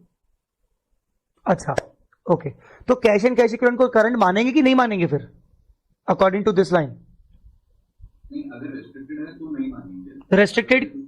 रेस्ट्रिक्टेड दो महीने के लिए रेस्ट्रिक्टेड है। नहीं, तो फिर ले लेंगे ना। अगर वो 12 मंथ के रिपोर्टिंग पीरियड से ज्यादा के लिए रेस्ट्रिक्टेड है तो नहीं मानेंगे फिर current. At least 12 months reporting period के बाद एटलीस्ट 12 महीने तक अगर मैं कैश को यूज नहीं कर सकता, मेरा कैश एंड कैश इक्विवेलेंट हमेशा करंट एसेट होगा अनलेस उसके ऊपर किसी प्रकार की रेस्ट्रिक्शन इन्वॉल्व ना हो। कैश एंड कैश इक्विवेलेंट मतलब cash balance, bank balance, FDs, recurring amounts, saving accounts, current accounts, ये सब मेरे कैश इक्विवेलेंट्स हैं। Cash equivalents short term investments जिनकी लाइफ 3 महीने से कम होती है, जो कि highly liquid non risky category के इन्वेस्टमेंट्स होते हैं। कैश इक्विवेलेंट को आपने कैश फ्लो स्टेटमेंट में AS3 में पढ़ा होगा। तो कैश इक्विवेलेंट्स के अंदर short term highly liquid investments भी होते हैं। जैसे म्यूचुअल फंड में आप में से बहुत सारे लोगों ने म्यूचुअल फंड में पैसा लगाया भी होगा, नहीं भी लगाया होगा तो सुना होगा। तो म्यूचुअल फंड में हम जब पैसा लगाते हैं तो म्यूचुअल फंड की अलग अलग कैटेगरीज होती हैं। तो उसमें एक कैटेगरी होती है लिक्विड फंड।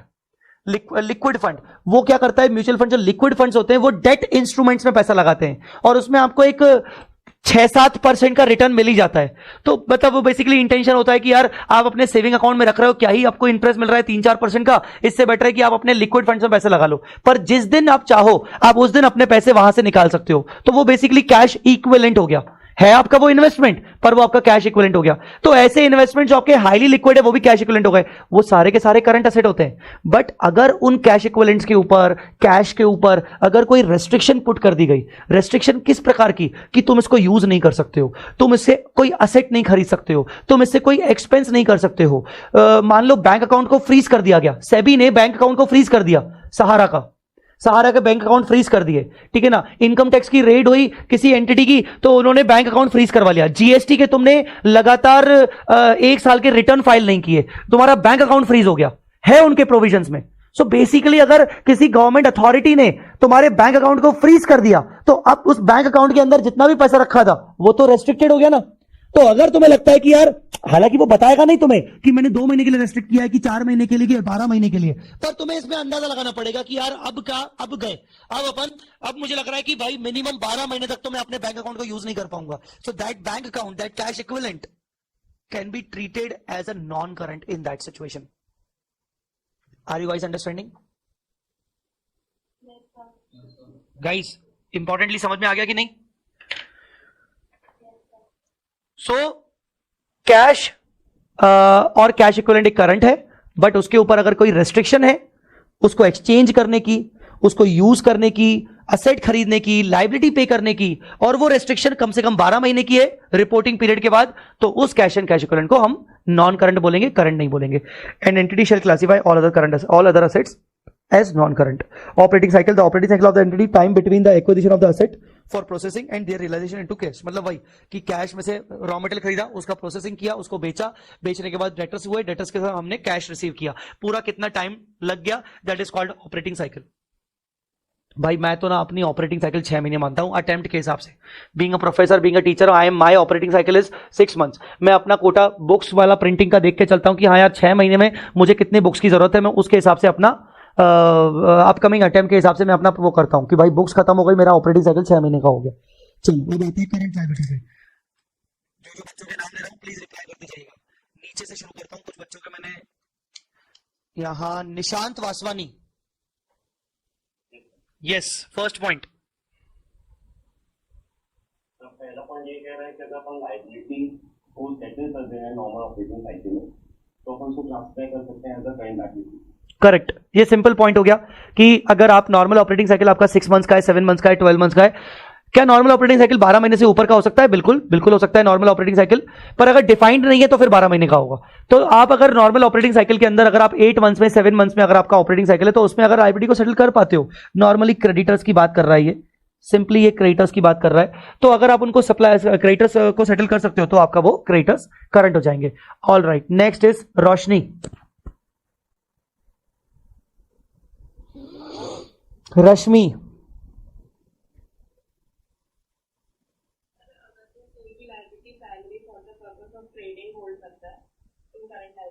ये मेरे को नहीं समझ रहा है. अब मेरे को यही नहीं, ऊपर मेरे को समझ गया था primarily for the purpose of trading investment, liability trading purpose से कैसे, मेरे को नहीं समझ रहा है. रश्मि.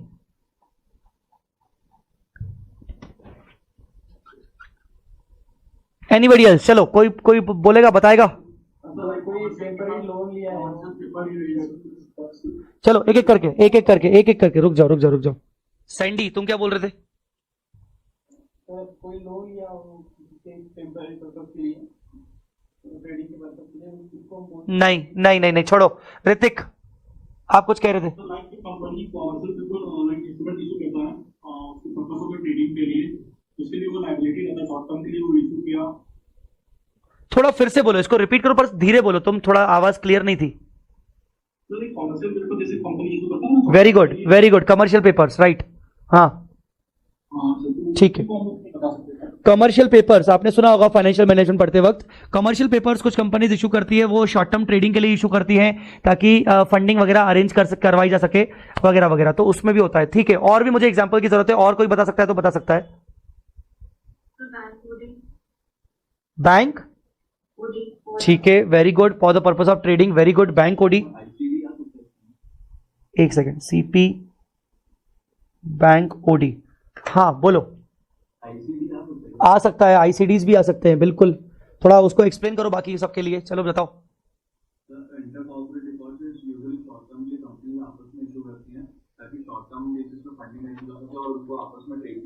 Very good. सीपी की तरह ही होता है वो एक्चुअली, आईसीडीज, इंटर कॉर्पोरेट डिपॉजिट्स. चलो आगे बोलो. और कौन, और कोई? मैंने डेरिवेटिव इंस्ट्रूमेंट्स का नाम लिया था, तो डेरिवेटिव इंस्ट्रूमेंट्स भी इसमें आते हैं. सर डेरिवेटिव इंस्ट्रूमेंट्स तो इन्वेस्टमेंट्स होते हैं. नहीं, इन्वेस्टमेंट्स नेगेटिव इन्वेस्टमेंट भी हो सकता है आपका. नेगेटिव इन्वेस्टमेंट हुआ तो वो आपकी लायबिलिटी हो जाएगा. एफ&ओ अगर आपने सुना हो, एफ&ओ का फुल फॉर्म होता है फ्यूचर्स एंड ऑप्शंस. किस किसने नाम सुनकर रखा है? सबने सुना है? एफ&ओ, जैसे आप नॉर्मली इक्विटी शेयर्स में ट्रेडिंग करते हो, वैसे ही बिना इक्विटी शेयर खरीदे, बिना उसका फिजिकल पोजीशन लिए आप मार्केट में पैसा लगा सकते हो. लाइक निफ्टी पे आप पैसा लगा सकते हो.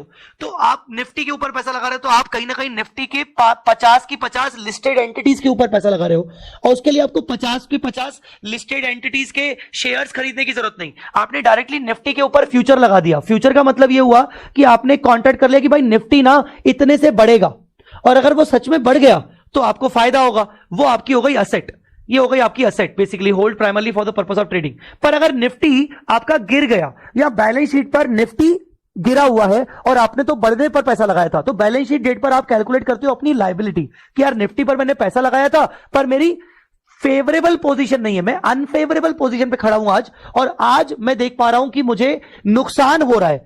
निफ्टी मान लो अभी चल रहा है फॉर एग्जांपल 19,500, लेट अस से 19,500, तो आपने निफ्टी के ऊपर पैसा लगाया, आपने बोला निफ्टी ऊपर जाएगा, पर निफ्टी मान लो नीचे चला गया और as on balance sheet date आप नुकसान पे हो, पर अभी आपका कॉन्ट्रैक्ट खत्म नहीं हुआ है, एक्सपायर नहीं हुआ है, अभी आपका कॉन्ट्रैक्ट चलने वाला है 10-15 दिन और, हो सकता है वापस से बढ़ जाए, पर अभी as on balance sheet date Nifty 19,500 से नीचे जाके 19,420 पर है, 19,420 पर है, तो 80 पॉइंट 80 पॉइंट्स निफ्टी नीचे गिर गया है, और 80 पॉइंट मल्टीप्लाइड बाय तुमने कितने यूनिट्स खरीदे थे, फॉर एग्जांपल 500 यूनिट्स खरीदे थे, तो 500 इंटू 80, 500 इंटू 80 मतलब 40,000 रुपीज, तुम 40,000 के नुकसान पर हो as on balance sheet date.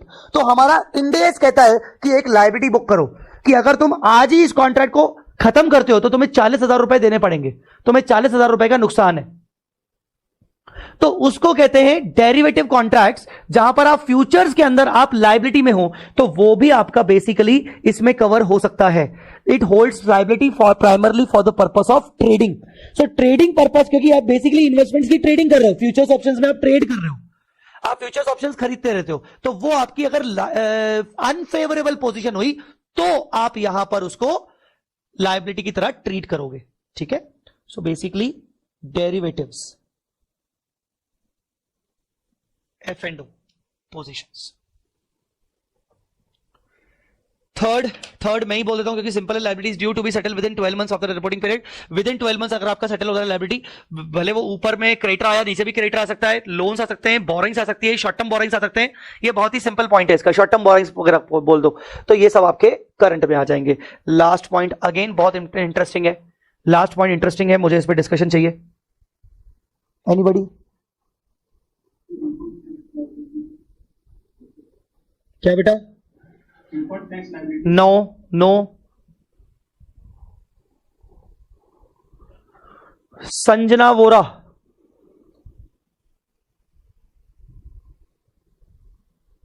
छोड़ो। प्रियंका? हाँ। Sir, it does not have an unconditional right to defer settlement, यानी कि उसके पास राइट नहीं है कि वो सेटलमेंट को आगे खींच सके रिपोर्टिंग पीरियड से एटलीस्ट 12 मंथ। वो सेटल हो जाए with in 12 months after reporting period, वो आगे ना खींच पाए, वैसे कोई राइट ना हो। अच्छा, थोड़ा एग्जांपल देके बताओ ना। वैसा कोई राइट ना हो जिसको मैं मेरे अपने सेटल को आगे ना खींच सकूं, पोस्टपोन मतलब ना कर सकूं कम से कम 12 महीने के लिए। अच्छा, सर इंटरेस्ट पेमेंट हो गए, वो हम पोस्टपोन नहीं कर सकते हैं। वो एग्जांपल है। ओके ओके, ठीक है।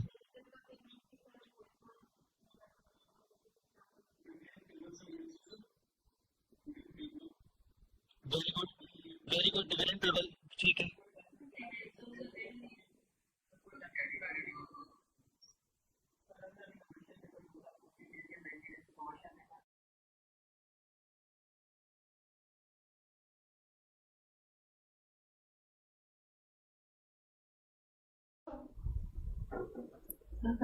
हाँ, डिवेंचर वगैरह रिडीम होने वाले हैं, रिडम्पशन डेट पहले से ही फिक्स है, और रिडम्पशन डेट अगर मुझे मेरी पहले से ही फिक्स है तो मैं उसको पोस्टपोन कर सकता हूं। क्या मेरे पास राइट है? क्या मैंने पहले से ही अपने आप को राइट दे रखा था क्या? कि नहीं, मेरे पास पोस्टपोन करने का राइट नहीं है, मुझे उसको सेटल करना ही पड़ेगा विद इन 12 मंथ्स, मतलब अपकमिंग जो ड्यू डेट है मुझे सेटल करना ही पड़ेगा।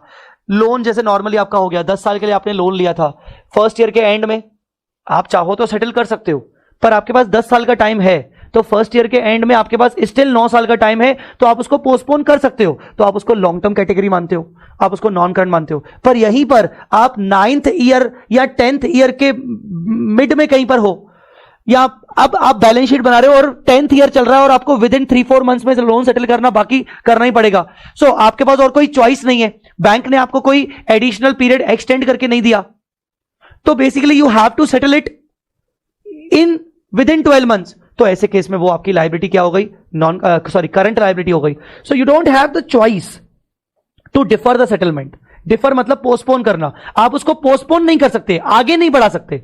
पर अगर आपको बैंक ने चॉइस दे दिया कि आप उसको पोस्टपोन कर सकते हो, आगे बढ़ा सकते हो बियॉन्ड 12 मंथ्स पीरियड, तो इसका मतलब आपके लिए वो करंट लायबिलिटी नहीं है।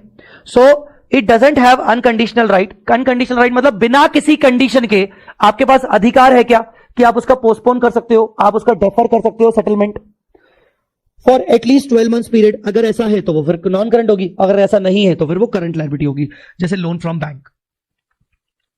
Entity shall classify all other liabilities as non current, बाकी सब चीजें नॉन करंट में आएगी। ठीक है, हाँ जी।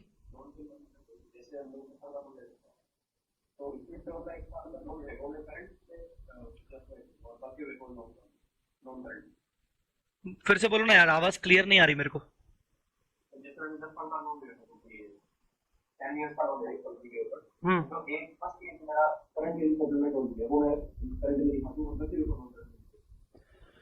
जैसा मैं आपका समझ पा रहा हूं, क्योंकि आवाज अच्छे से क्लियर नहीं आ रही, कि देखो मैंने 10 साल का लोन लिया, अब 10 साल का लोन लिया तो क्या मुझे पूरा सेटलमेंट 10 साल बाद करना है? नहीं, ऐसा नहीं हो सकता है मेरा पार्ट सेटलमेंट ड्यू हो, तो जो पार्ट मेरा विद इन 1 ईयर ड्यू है मैं उसको करंट पार्ट दिखाऊंगा, मैं उसको सेपरेटली करंट लायबिलिटी दिखाऊंगा। पर जो पार्ट मुझे बाकी के 9 सालों में पे करना है, बियॉन्ड 12 मंथ्स पे करना है, तो मैं उसको नॉन करंट में दिखाऊंगा। जितना पार्ट मेरा विद इन 1 ईयर में ड्यू है तो मैं उसको सेपरेटली दिखाऊंगा, लोन के भी 2 हिस्से बना लूंगा। राइट, आप यही पूछ रहे थे हर्षित?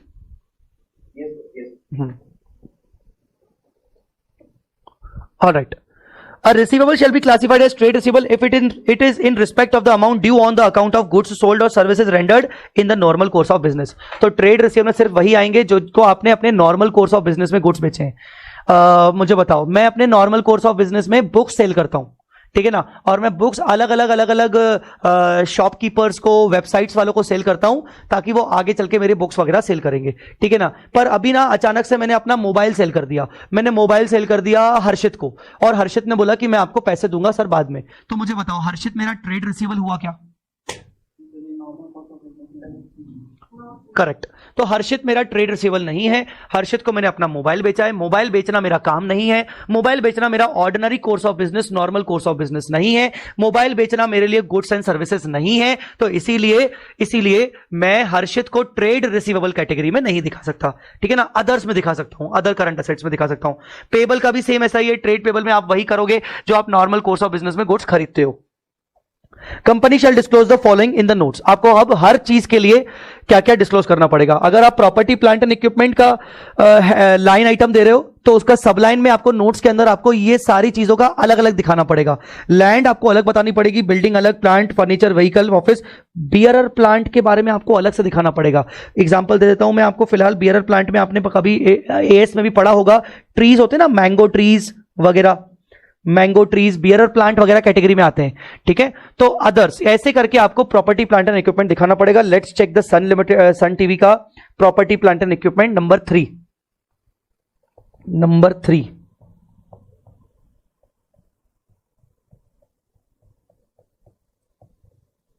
3 yes, land, building, plant, office equipment, furniture, leasehold improvement, जिसको आरओयू एसेट कहते हैं, अब मोटर व्हीकल, टोटल। तो इनमें क्या क्या नहीं आया? अब जैसे इसमें बियरर प्लांट नहीं आया तो उसके बाद होंगे ही नहीं। व्हीकल आ गया, ऑफिस इक्विपमेंट, फर्नीचर आ गया, प्लांट आ गया, बिल्डिंग आ गया, लैंड आ गया, और उन्होंने लीज होल्ड वाले को अलग से दिखाया क्योंकि वो इंड AS 116 के अकॉर्डिंग फॉलो कर रहा है रिक्वायरमेंट। तो ये बेसिकली उसने इस तरीके से अलग से बता दिया कि प्रॉपर्टी प्लांट एंड इक्विपमेंट में अलग से क्या क्या आएगा, ठीक है। आगे इसी में देखते हैं, assets under the lease shall be separately specified. Lease वाली असेट आपको सेपरेटली स्पेसिफाई करनी पड़ेगी under each class of asset. तो इस भाई साहब ने पूरी अलग से ही स्पेसिफाई कर ली कि भाई लीज होल्ड क्या है, इसको बोलते हैं आरओयू असेट्स, ठीक है।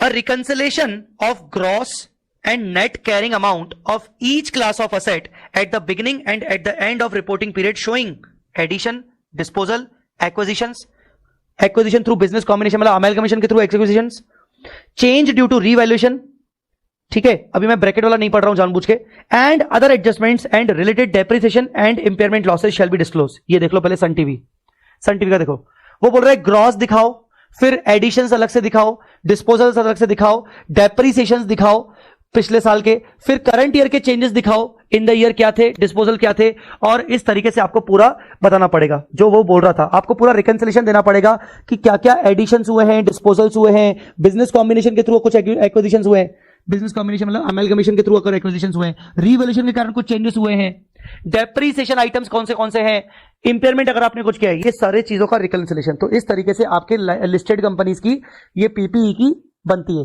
आप अगर देखोगे तो हमारा ईयर कौन सा है, 2022 है, ये ईयर एंडिंग 2022 है। तो देखो इन्होंने शुरुआत कहां से की है, 2020 से की है, मतलब पिछले साल के बिगिनिंग से, मतलब ये हमारा जो ईयर है बेसिकली कौन सा ईयर हो गया इनका, फाइनेंशियल ईयर 21-22 हो गया।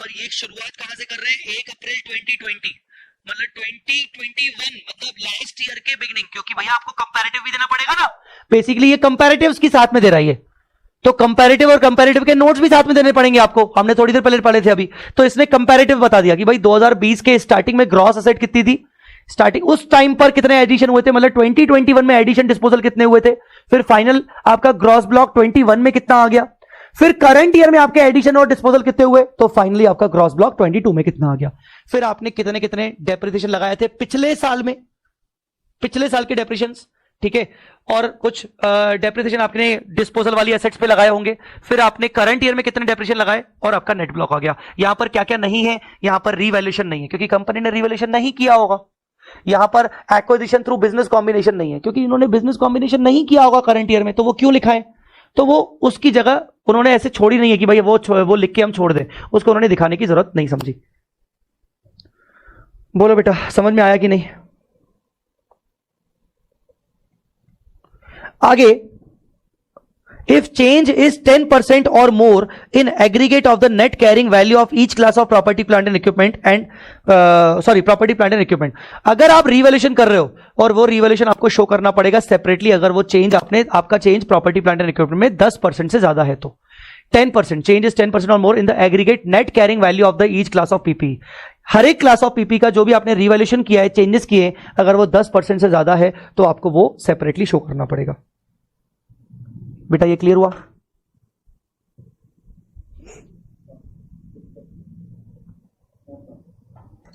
सेम आपको चलना पड़ेगा इन्वेस्टमेंट प्रॉपर्टी के लिए, सेम आपको चलना पड़ेगा गुडविल के लिए, बायोलॉजिकल एसेट के लिए आपको सारे रिकंसिलेशंस बनाने पड़ेंगे, बायोलॉजिकल एसेट अदर देन पियर प्लांट, इन सब के लिए आपको सारे रिकंसिलेशंस बनाने पड़ेंगे। वही एडिशंस, डिस्पोजल्स, अमोर्टाइजेशंस, आपके कुछ एक्विजिशन थ्रू बिजनेस कॉम्बिनेशंस हुए, वो सेम टू सेम आपको इन सब में ये सारे रिकंसिलेशंस बनाने पड़ेंगे। इनटेंजिबल एसेट्स की बात करें तो इनटेंजिबल एसेट्स के अंदर आपको अलग अलग कैटेगरी वाइज चलना पड़ेगा, ब्रांड्स, ट्रेडमार्क अलग दिखाने पड़ेंगे, कंप्यूटर सॉफ्टवेयर, मास्ट हेड्स, पब्लिशिंग टाइटल, मास्ट हेड्स मतलब बेसिकली जो न्यूज़पेपर के जो टाइटल्स होते हैं ना उसको मास्ट हेड्स बोलते हैं, mining rights, copy rights, patents, intellectual properties, जैसे आपके अदर इंटेलेक्चुअल प्रॉपर्टी में लाइसेंस आ गया, टेलीकॉम लाइसेंस, ठीक है ना, पे किसी को आपने रॉयल्टी पे पेटेंट दे दिया, ये सब इंटेलेक्चुअल प्रॉपर्टीज होते हैं। Recipes, formula, models, designs, prototypes, franchise, ये सारे आपको अलग से दिखाने पड़ेंगे। लेट्स चेक इनको इन्होंने कैसे दिखाए हैं, इनका चेक कर लेते हैं। इन्वेस्टमेंट प्रॉपर्टी आ गया, इंटेंजिबल एसेट्स आ गया। देखिए भाई इनके इंटेंजिबल एसेट कौन कौन से हैं, film broadcasting rights, film production cost, distribution and related rights, computer software और लाइसेंस। इन्होंने बस 4 कैटेगरी दिखाई क्योंकि उनके रेलेवेंट इतने ही होंगे, क्योंकि ये बेसिकली ये सन टीवी नेटवर्क मतलब बेसिकली ये टेलीकास्ट और ये ब्रॉडकास्ट इनसे रिलेटेड है, तो इनके राइट्स भी वैसे ही हैं इनके पास। इन्होंने फिल्म ब्रॉडकास्टिंग राइट खरीद के रखे हैं, प्रोडक्शन राइट्स खरीद के रखे हैं, बाकी सॉफ्टवेयर लाइसेंस दूसरे होंगे, अदर लाइसेंसेस वगैरह। क्या बोल रहा है भैया, मैनेजमेंट ने रीअसेस किया था estimated useful life of the film broadcasting rights, satellite rights, based on the pattern of the expected future economic benefits and accordingly has decided to amortize the cost of rights over a period of 4 years। वो बोल रहा है कि भाई हमारे जो broadcasting rights हैं हम उनको 4 साल में अमोर्टाइज कर रहे हैं, मतलब वो एडिशनल वो इन्फॉर्मेशन दे रहा है कि उसके कारण कितना कितना डेप्रिसिएशन आया, अमोर्टाइजेशन इंपैक्ट कितना आया, आपके profit and profit after tax पे कितना उसका इंपैक्ट पड़ा, ठीक है। अगेन उसका आपको सेम रिकंसिलेशन देना है, acquisition, disposal, acquisition through business combinations, revaluation अगर आपने किया 10% चार्ज उसमें आपको रखना पड़ेगा, तो ये सारे के सारे इंपैक्ट्स उसको आपको दिखाने पड़ेंगे। यहां तक क्लियर है, यहां तक क्लियर है कि नहीं। If change is 10% or more in aggregate of the net carrying value of each property, plant and equipment or each intangible asset, basically वो बोल रहा है कि अगर आपने कोई रिवैल्यूएशन किया है, रिवैल्यूएशन पढ़ा होगा ना तुमने सीए इंटर में, हम अपनी एसेट को रिवैल्यू करते हैं, अपवर्ड रिवैल्यूएशन, डाउनवर्ड रिवैल्यूएशन, तो अगर आपने वो रिवैल्यूएशन किया है और वो रिवैल्यूएशन 10% से ज्यादा है, आपका कैरिंग अमाउंट था 100 रुपए का और आपने रिवैल्यू किया 112 रुपए पे, तो 12 रुपए का जो रिवैल्यूएशन आया वो तो 10% से ज्यादा हुआ, तो आप उसको सेपरेटली दिखाओगे, आप उसको सेपरेटली शो करोगे। अगर 10% से कम है वो चेंज, तो आप उसको सेपरेटली, आपको रिकंसिलिएशन में दिखाने की जरूरत नहीं है, फिर आप उसको एडिशन में अलग से, एडिशन में ही मर्ज करके दिखा सकते हो, वो बोल रहा है। ठीक है, ये वाला पार्ट आपको पढ़ के रखना है, ये वाला पार्ट आपको पढ़ के आना है, क्योंकि इसमें सिर्फ इंफॉर्मेशन है कि भाई आपको इन्वेस्टमेंट्स के अंदर क्या क्या कैटेगरी चाहिए, ट्रेड रिसीवेबल आपको क्या क्या कैटेगरी चाहिए, लोन में क्या क्या कैटेगरी चाहिए, अदर्स में क्या क्या कैटेगरी चाहिए। तो कल मैं ऊपर से जल्दी जल्दी आपके साथ डिस्कस कर लूंगा। अभी क्या है, एक एक चीज पढ़ते जाएंगे तो वो बोरियत ज्यादा फैलती जाएगी, तो मैं इंटरेस्टिंग पार्ट पे आना चाहता हूं। तो ये वाला पार्ट आपका रीड करने का पार्ट है, आप होमवर्क का पार्ट है, आप इसको रीड करके रखिएगा। अदर फाइनेंशियल असेट्स, जिसके अंदर आप सिक्योरिटी डिपॉजिट दिखा सकते हो, bank deposits with more than 12 month maturity दिखा सकते हो, और अदर्स अगर कोई और दूसरे असेट्स हैं तो। Items of current assets, again ये वाला पार्ट जो मैंने आपको ऊपर पढ़ने को दिया है उसी तरीके से है। आप इसको एक बार अगली क्लास से पहले रीड करके आना, तो थोड़ा सा क्या है आपके साथ डिस्कस करने में जल्दी जल्दी हो जाएगा, तो इसको आप रीड करके रखना प्लीज पहले से ही। ये चीज नहीं जुड़ी है, ट्रेड रिसीवेबल का एजिंग शेड्यूल, ये पहले नहीं था, ये थोड़ा सा अमेंडमेंट पार्ट है। Following ageing schedule shell be given, आपको ट्रेड रिसीवेबल को एजिंग वाइज शेड्यूल करना पड़ेगा। आप देख रहे हो इसमें ना एजिंग में क्या बोला गया है कि भाई less than 6 months, 6 months to 1 year, 1 से 2 साल, 2 से 3 साल, या 3 साल से ज्यादा। कौन कौन से? पहला है undisputed trade receivable, undisputed trade receivable considered good, कोई डिस्प्यूट नहीं चल रहा। Undisputed trade receivable which have significant risk in credit risk, significant increase in credit risk. Dispute नहीं चल रहा पर हमें सुनाई दे रहा है कि सामने वाला इंसॉल्वेंसी पे आ गया है, उनके साथ कोई डिस्प्यूट नहीं है पर सामने वाले की पोजीशन खराब है, ऐसा समझ में आ रहा है। Undisputed trade receivable credit impaired, मतलब सामने वाला भाग गया, credit impaired. Significant increase in credit risk और क्रेडिट इंपेयर्ड, एग्जांपल से समझना। Significant increase in credit risk, मैंने अपने फ्रेंड को उधार दिया, या मेरा फ्रेंड को, मैंने अपने फ्रेंड को एक गुड्स बेचा, डेटर है वो, मुझे, मेरा कोई उससे डिस्प्यूट नहीं हुआ, 2 महीने बाद मुझे वो पेमेंट करेगा, but as on balance sheet date मुझे ये खबर सुनाई दे रही है कि उसकी फाइनेंशियल पोजीशन वीक हो चुकी है। अभी वो इंसॉल्वेंट हुआ नहीं है पर उसकी फाइनेंशियल पोजीशन वीक चल रही है, उसने कुछ डिफॉल्ट्स, अदर पर्सन के साथ उसने कुछ डिफॉल्ट्स किए हुए हैं, so that is called significant increase in credit risk.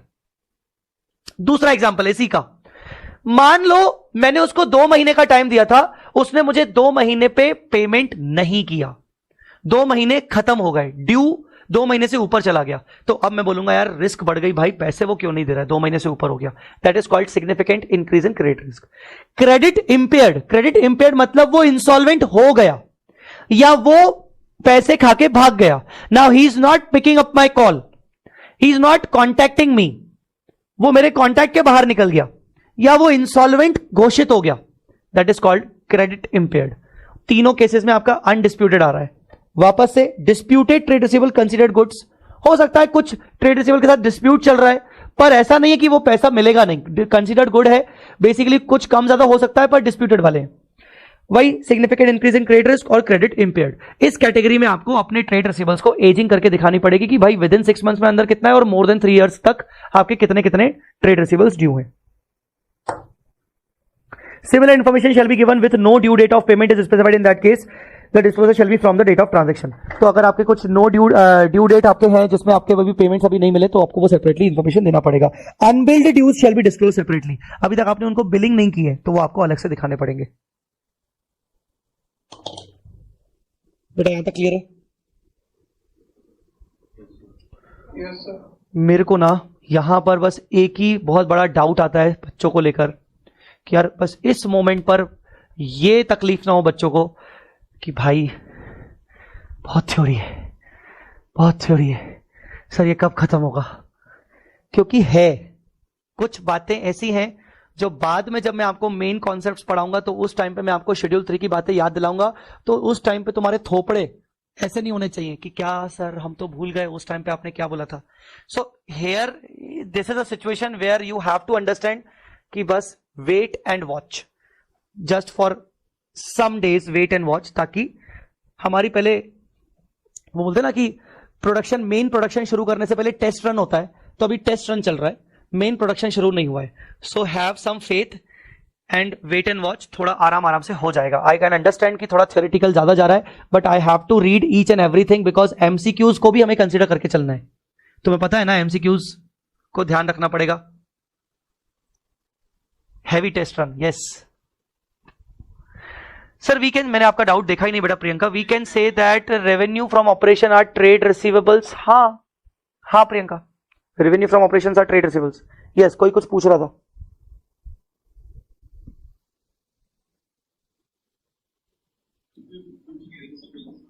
Okay, सो ये सारी चीजें हैं. कुछ कुछ चीजें मैं चाहता हूं कि आप घर से थोड़ा पढ़ के आओगे तो क्या है, हम जल्दी जल्दी इसको कंप्लीट कर पाएंगे. थोड़ा जल्दी जल्दी पढ़ना सब कुछ है, ठीक है ना, कंसीडरिंग एमसीक्यूज एंड ऑल, और डिटेल में जाना जरूरी है.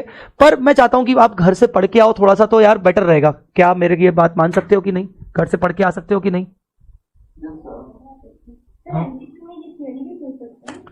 एमसीक्यू में वो पूछेगा बेटा केस सिनेरियो बेस्ड एमसीक्यू, ठीक है. अगर केस सिनेरियो, तो वो केस आपके सामने रखेगा, ठीक है. और केस रखने के बाद मैं आपको दिखाऊंगा एमसीक्यूज कैसे हो सकते हैं, क्योंकि वो जीएफआरएस में भी पूछते हैं. तो बेसिकली केस आपके सामने रखेगा, और केस के बाद वो आपको 4-5 क्वेश्चंस पूछेगा सेपरेट सेपरेट. हर क्वेश्चन के 4 ऑप्शंस होंगे, हर क्वेश्चन के 4 ऑप्शंस होंगे. और वो पूरे केस के अंदर वो लगाएगा शेड्यूल 3, वो लगाएगा मल्टीपल इंडेस, और उसके बेसिस पर लाइट गई शायद, ठीक है, वी हैव द बैकअप. सो उसके बेसिस पर वो आपसे उस एक केस के अंदर वो मल्टीपल एमसीक्यूज पूछेगा. उसको बोलते हैं केस बेस्ड सिनेरियो या केस सिनेरियो बेस्ड एमसीक्यूज. तो उसमें वो शेड्यूल 3 का प्रेजेंटेशन पार्ट डाल देगा बोलते बोलते, ठीक है ना, प्रेजेंटेशन पार्ट डाल देगा. मैं आपको I am giving you one example. जैसे एक छोटा सा एग्जांपल चलते हैं, कहां गया,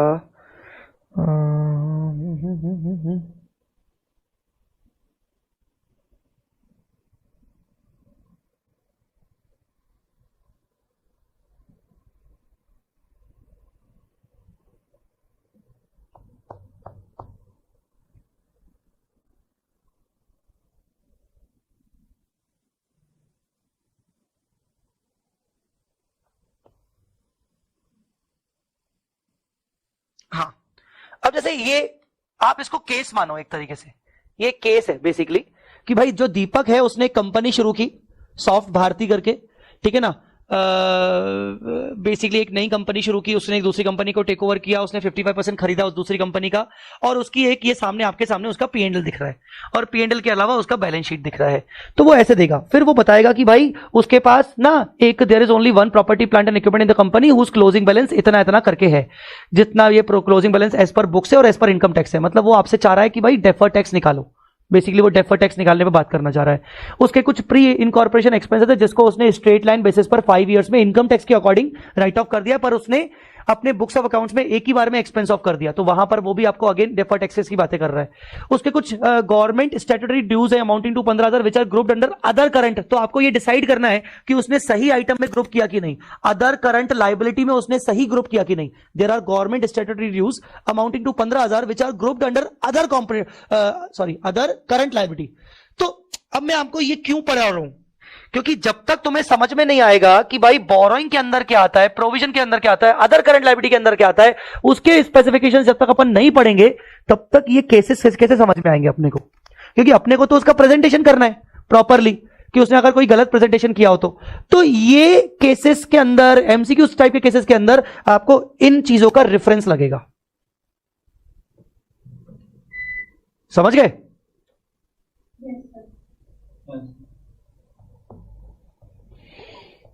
चलिए मैं इस वाले पार्ट को स्किप कर रहा हूं ताकि आप पहले पढ़ के आएंगे. ये वाला पार्ट मैं अभी छोड़ रहा हूं, आप इसको स्किप कर रहा हूं. ये वाला पार्ट जितना आपसे हो सके पढ़ के आएगा, जनरल इंस्ट्रक्शंस, ताकि हम उसको कल करें. थोड़ा जाने से पहले अभी मैं रुक रहा हूं. प्रॉफिट एंड लॉस अभी के अभी हम पूरा अच्छे से समझ के जाएंगे. सबसे पहले रेवेन्यू फ्रॉम ऑपरेशन. ये रेवेन्यू फ्रॉम ऑपरेशन आपके इंडेस 115 से कवर होता है. अदर इनकम्स बहुत सारे मल्टीपल आपके इंडेस लग सकते हैं उसके अंदर. आपने पीपीई बेचा, उस पर आपको गेन हुआ, ठीक है ना. आपने इंटेंजिबल एसेट बेचा, उस पे आपको गेन हुआ. आपने कोई लायबिलिटी को सेटल कर दिया लोअर अमाउंट पे, आपको उस पे गेन हुआ, ठीक है ना. लॉस हुआ. आपने इन्वेस्टमेंट्स बेचे, उस पे आपको लॉस हुआ. ये अदर इनकम्स उसमें आ गए आपके मल्टीपल इंडियास आ सकते हैं.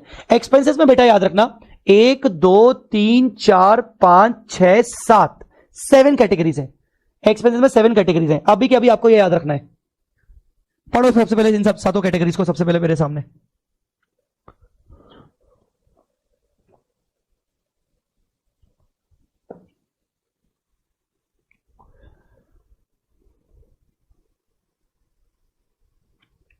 The first category cost of material consumed. इसमें क्या आएगा? Opening raw material plus purchase goods, purchase raw material minus closing raw material. ये हो गया। ये बताओ ये कौन से, ये क्या हमेशा हर कंपनी में आएगा क्या? मैन्युफैक्चरिंग में। सन टीवी में देखते हैं, सन टीवी में आना चाहिए क्या? सन टीवी में तो नहीं आना चाहिए यार। सन टीवी में क्यों आएगा बेसिकली? कहां गया बे? ये रहा भाई साहब, उन्होंने नाम ही बदल दिया। ऑपरेटिंग एक्सपेंस हमने पढ़ा था ना शुरू में, याद करो, केतन ने एक्सप्लेन किया था कि line item sub line item में आप थोड़े बहुत अपने इंडस्ट्री के हिसाब से चेंजेस कर सकते हो। याद आ रहा है आपको? तो ये ऑपरेटिंग एक्सपेंस कर दिया। जबकि अगर आप शेड्यूल 3 को प्रॉपर्ली देखोगे कहीं पर ऑपरेटिंग एक्सपेंस है ही नहीं। तो ये अपने आप में एक ऑपरेटिंग ही तो है। कॉस्ट ऑफ मटेरियल कंज्यूम ये एक मेन ऑपरेटिंग एक्सपेंस ही तो है। Purchase of stock in trade main operating expense ही तो है। चेंजेस इन इन्वेंट्री कहीं ना कहीं ये स्टार्टिंग के 3 आइटम तो आपका ऑपरेटिंग नेचर ही है ना। तो सन लिमिटेड ने क्या किया? सन टीवी ने भाई ऑपरेटिंग एक्सपेंस अलग दिखा दिया सीधा। बोलो जी, समझा क्या? क्या किया भाई उसने? नोट नंबर 22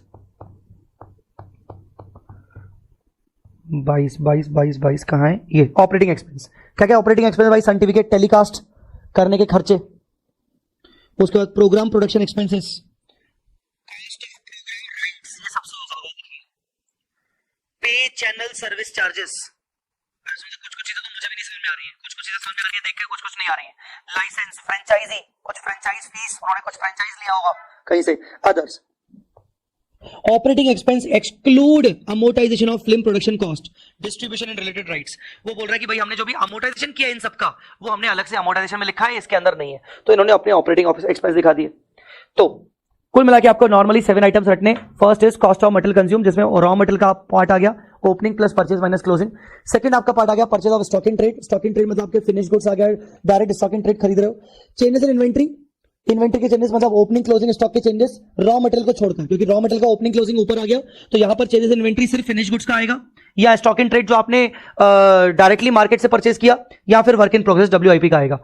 तो ये स्टार्टिंग के 3 आइटम तो आपके ऑपरेटिंग एक्सपेंस हो गए, स्टार्टिंग के 3 आइटम। फिर एम्प्लॉय बेनिफिट एक्सपेंस जिसके ऊपर इंड AS 19 लगता है। फाइनेंस कॉस्ट मतलब इंटरेस्ट, यहां पर इंटरेस्ट रिलेटेड सारे के सारे खर्चे आएंगे। इंड AS 32 आ गया, इंड AS बोरोइंग कॉस्ट आ गया, Ind AS 23। Depreciation and amortisation, depreciation के लिए इंड AS 16 लगता है PPE का, अमोर्टाइजेशन आपका इंटेंजिबल वाला लगता है, और अदर एक्सपेंसेस। कुल मिला के ये 7 आइटम्स है। ठीक है। Cost of material consumed, purchase of stock in trade, changes in inventories, employee benefit expense, finance cost, depreciation, amortisation, other expenses. Alright.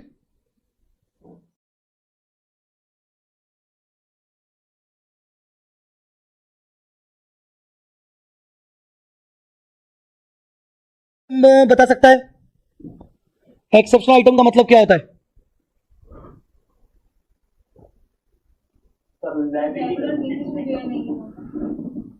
क्या बोले?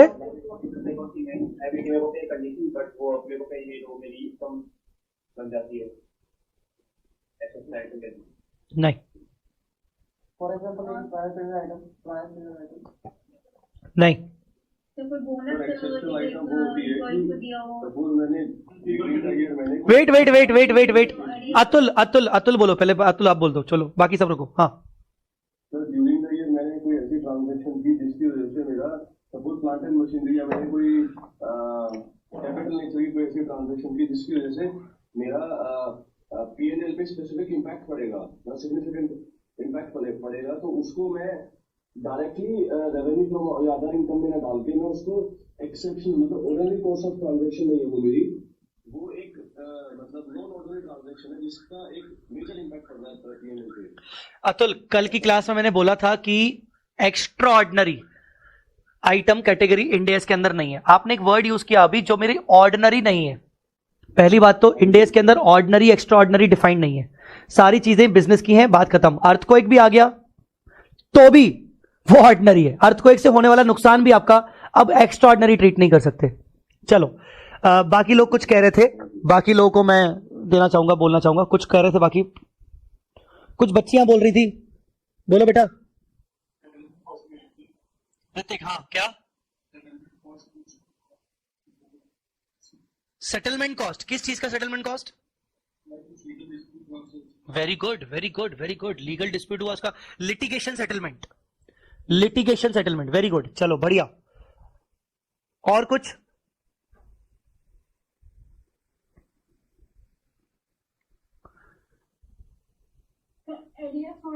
इट डज, एक सेकेंड, रोशनी ने लिखा है it does not occur frequently. बेटा आप वापस एक्स्ट्राऑर्डिनरी की डेफिनेशन में जा रहे हो, एएस में जा रहे हो, आप नॉन रिकरिंग की बात कर रहे हो, नॉट नेसेसरी। ठीक है, हाँ और कुछ क्या बोल रहे थे? किसने अभी बोला था? एरियर्स जैसे एम्प्लॉइज को देना हो कई चांस पुराने, अरियर्स ऑफ एम्प्लॉइज ड्यूज, कोई असेट डिस्पोज कर दी, असेट डिस्पोज कर दिया। अच्छा, असेट डिस्पोज करने पर जो भी प्रॉफिट लॉस हुआ, ऐसा? तो उसको अदर इनकम नहीं मानेंगे क्या? असेट डिस्पोज करने वाली जो इनकम हुई थी। हाँ तो मैं वही पूछ रहा हूं, उसको अदर इनकम नहीं मानेंगे क्या? चलो मैं ना आज आपको एक होमवर्क दे रहा हूं रिसर्च का, कि आपको व्हाट आर एक्सेप्शनल आइटम्स निकाल के आने।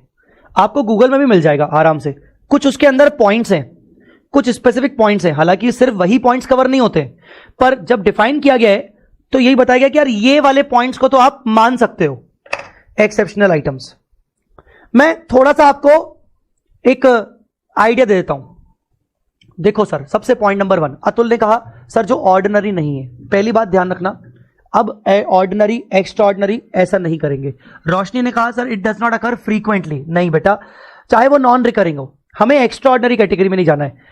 पॉइंट सिंपल सा है, एक्सेप्शनल आइटम मतलब ऐसा आइटम जिसको सेपरेट डिस्क्लोज करना जरूरी है। प्लीज आप म्यूट कर दो हाशिम।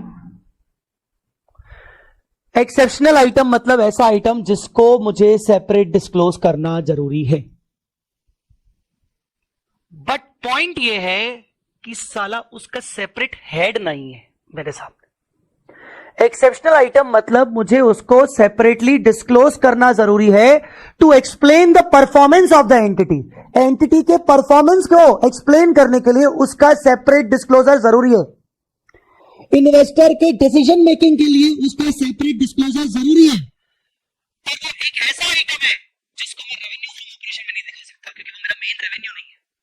मैं उसको अदर इनकम में दिखाकर उसका इंपॉर्टेंस खत्म नहीं करना चाहता। अगर वो मेरा एक्सपेंस है तो वो मेरे सातों के सातों हेड में नहीं आ पा रहा है, 7वां नंबर हेड तो वैसे ही अदर है, उसका इंपॉर्टेंस नहीं खत्म करना चाह रहा हूं। मैं चाह रहा हूं कि मैं उसको सेपरेटली दिखाऊं।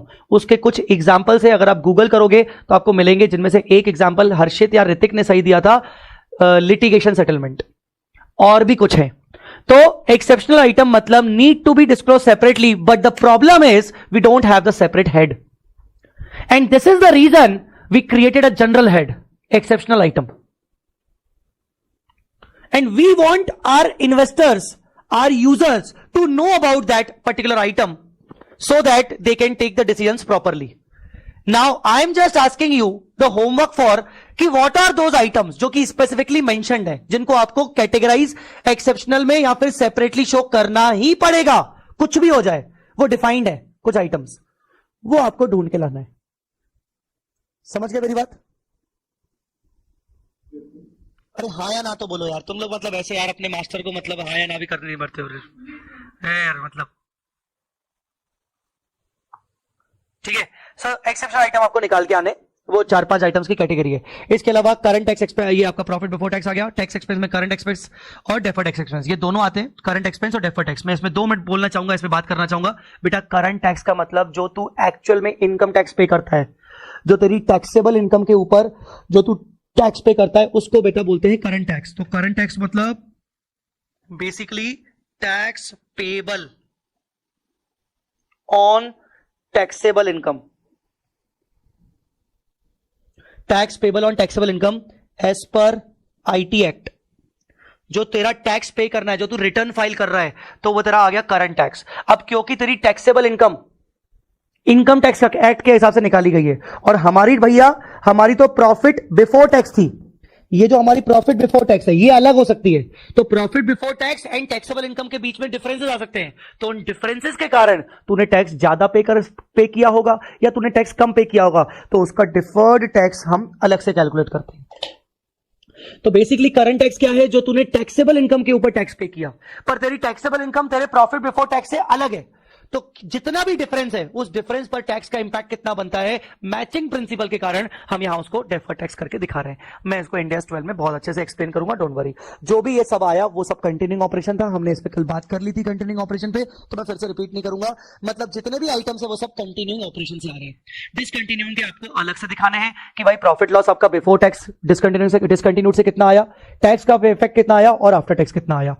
इसके अलावा टोटल प्रॉफिट आपका कंटिन्यूइंग डिसकंटिन्यूइंग का यहां पर आ जाएगा, और फिर ओसीआई के आइटम शुरू हो जाएंगे। ओसीआई के आइटम आपके दो प्रकार के होते हैं, एक होते हैं आपके एनआरपीएल और एक होते हैं आपके RPL. NRPL not to be reclassified to PNL, मतलब ऐसे आइटम जिनको आप कभी भी रिक्लासिफाई पीएनएल में जाके नहीं करोगे, डायरेक्टली जर्नलिज्म में डाल दोगे।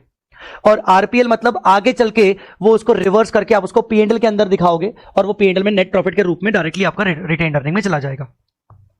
टोटल कॉम्प्रहेंसिव इनकम मतलब सीधी बात है पीएनएल और ओसीआई का टोटल हो गया। फिर लास्ट में आपको फेस पे बेसिक एंड डाइल्यूटेड ईपीएस आपको तीन प्रकार के दिखाने पड़ते हैं। कंटिन्यूइंग ऑपरेशन का अलग दिखाना पड़ता है, डिसकंटिन्यूड ऑपरेशन का अलग दिखाना पड़ता है, और टोटल ऑपरेशन का अलग दिखाना पड़ता है। आपको तीन तरीके से आपको बेसिक ईपीएस और डाइल्यूटेड ईपीएस दिखाना पड़ता है। Guys understood? यहां तक क्लियर हुआ? Sir if we give guarantee for others liability is that an exceptional item? Depend करता है। मतलब देखो, एक तो एक्सेप्शनल कैटेगरी मैंने आपको क्या बोला कि कुछ आइटम तो डिफाइंड है, वो आपको कल पकड़ के लाने हैं। इसके अलावा इफ मैंने क्या बोला, अगर एंटिटी का जजमेंट ये कहता है कि मुझे उसका सेपरेट डिस्क्लोजर करना जरूरी है सो दैट यूजर्स का डिसीजन मेकिंग अफेक्ट ना हो, इन्फ्लुएंस ना हो, तो फिर ये गारंटी वाला अगर बात करें तो यहां आ सकता है। पर बेटा लिफ्टा, आपको यह भी समझना पड़ेगा कि उसमें गारंटी के कारण आपका इनकम एक्सपेंस कहां से आया, क्योंकि एक्सेप्शनल आइटम में अल्टीमेटली आपका गेन लॉस इनकम एक्सपेंस का इफेक्ट आना चाहिए। आप सामने वाले को गारंटी दे रहे हो तो उसमें आपका इनकम एक्सपेंस क्या है वो बताओ, और वो क्या इतना बड़ा हो गया पूरे बिजनेस में जो आपके पीएनएल को इफेक्ट कर रहा है, जो इतना बड़ा अमाउंट हो गया बेस्ड ऑन द साइज कि आप उसको सेपरेटली डिस्क्लोज करना चाहते हो। ये सारे जजमेंट्स आपको, मतलब आपके मैनेजमेंट को, मतलब आपकी कंपनी को करने पड़ेंगे ताकि आप उसको एक्सेप्शन में दिखा पाओ या नहीं। तो ये बहुत सारे जजमेंट्स डिपेंड करते हैं।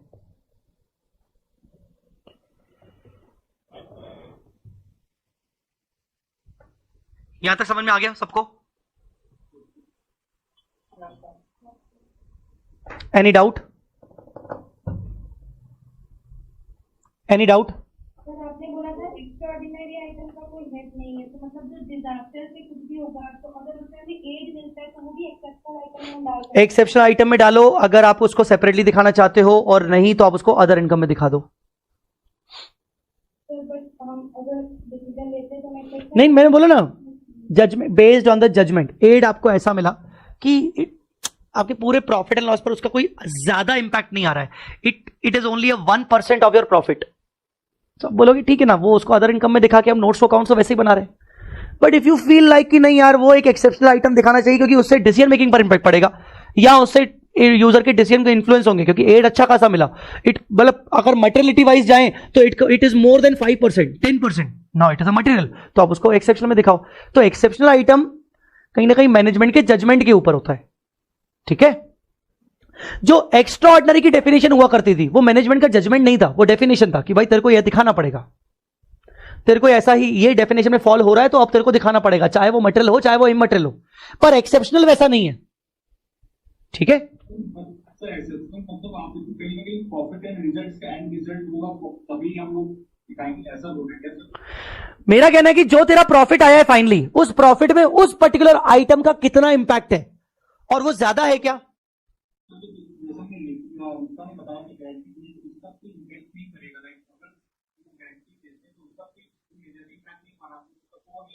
नहीं आना चाहिए, नहीं आना चाहिए।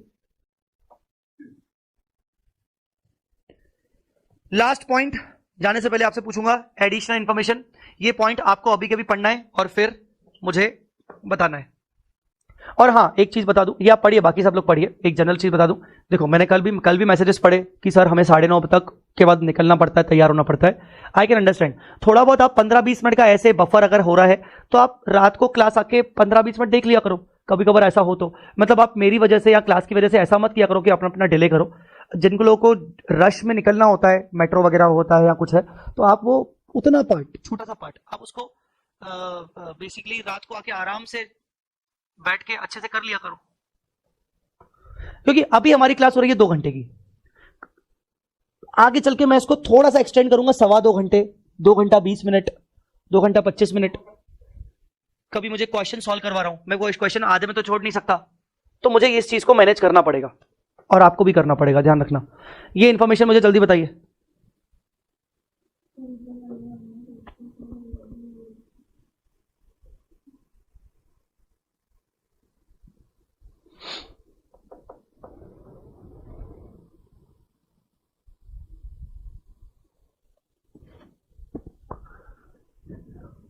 यस, क्या क्या बोलते जा रहा है, जल्दी जल्दी बोलते जाओ कोई भी।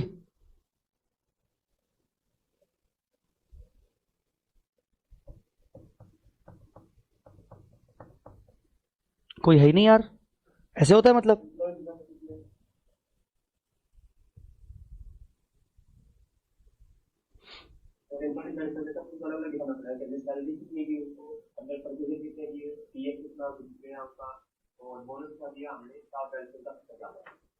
एक शब्द में डिफाइन करूंगा मैं इन सबको, this is a minimum mandatory disclosure. कम से कम ये आइटम तो तुझे तेरे नोट्स टू अकाउंट्स में चाहिए ही चाहिए। These are minimum mandatory disclosures. अगर तू इंप्लॉय बेनिफिट एक्सपेंस दिखा रहा है, सैलरी वेजेस तेरे को सेपरेट दिखाना पड़ेगा, contribution to PF other fund separately दिखाना पड़ेगा, शेयर बेस्ड पेमेंट मतलब ईसॉप अलग से दिखाना पड़ेगा, स्टाफ वेलफेयर दिखाना पड़ेगा। ये 4 चीजें तेरे को मिनिमम मैंडेटरी एक्सेप्शन है, डिस्क्लोजर है, दिखाना पड़ेगा। डेप्रिसिएशन अमोर्टाइजेशन तेरे को अलग से, वो तो ठीक है आइटम ही हो गया अलग से। Item of income or expense, ये वाला बढ़िया आइटम है, which exceeds 1% of the revenue from operation or ₹10 lakh whichever is higher in addition to the consideration of the materiality, दिखाना पड़ेगा। ये क्या है, ये इसका मतलब क्या है, which exceeds 1% of the revenue from operation or 10 lakh whichever is higher.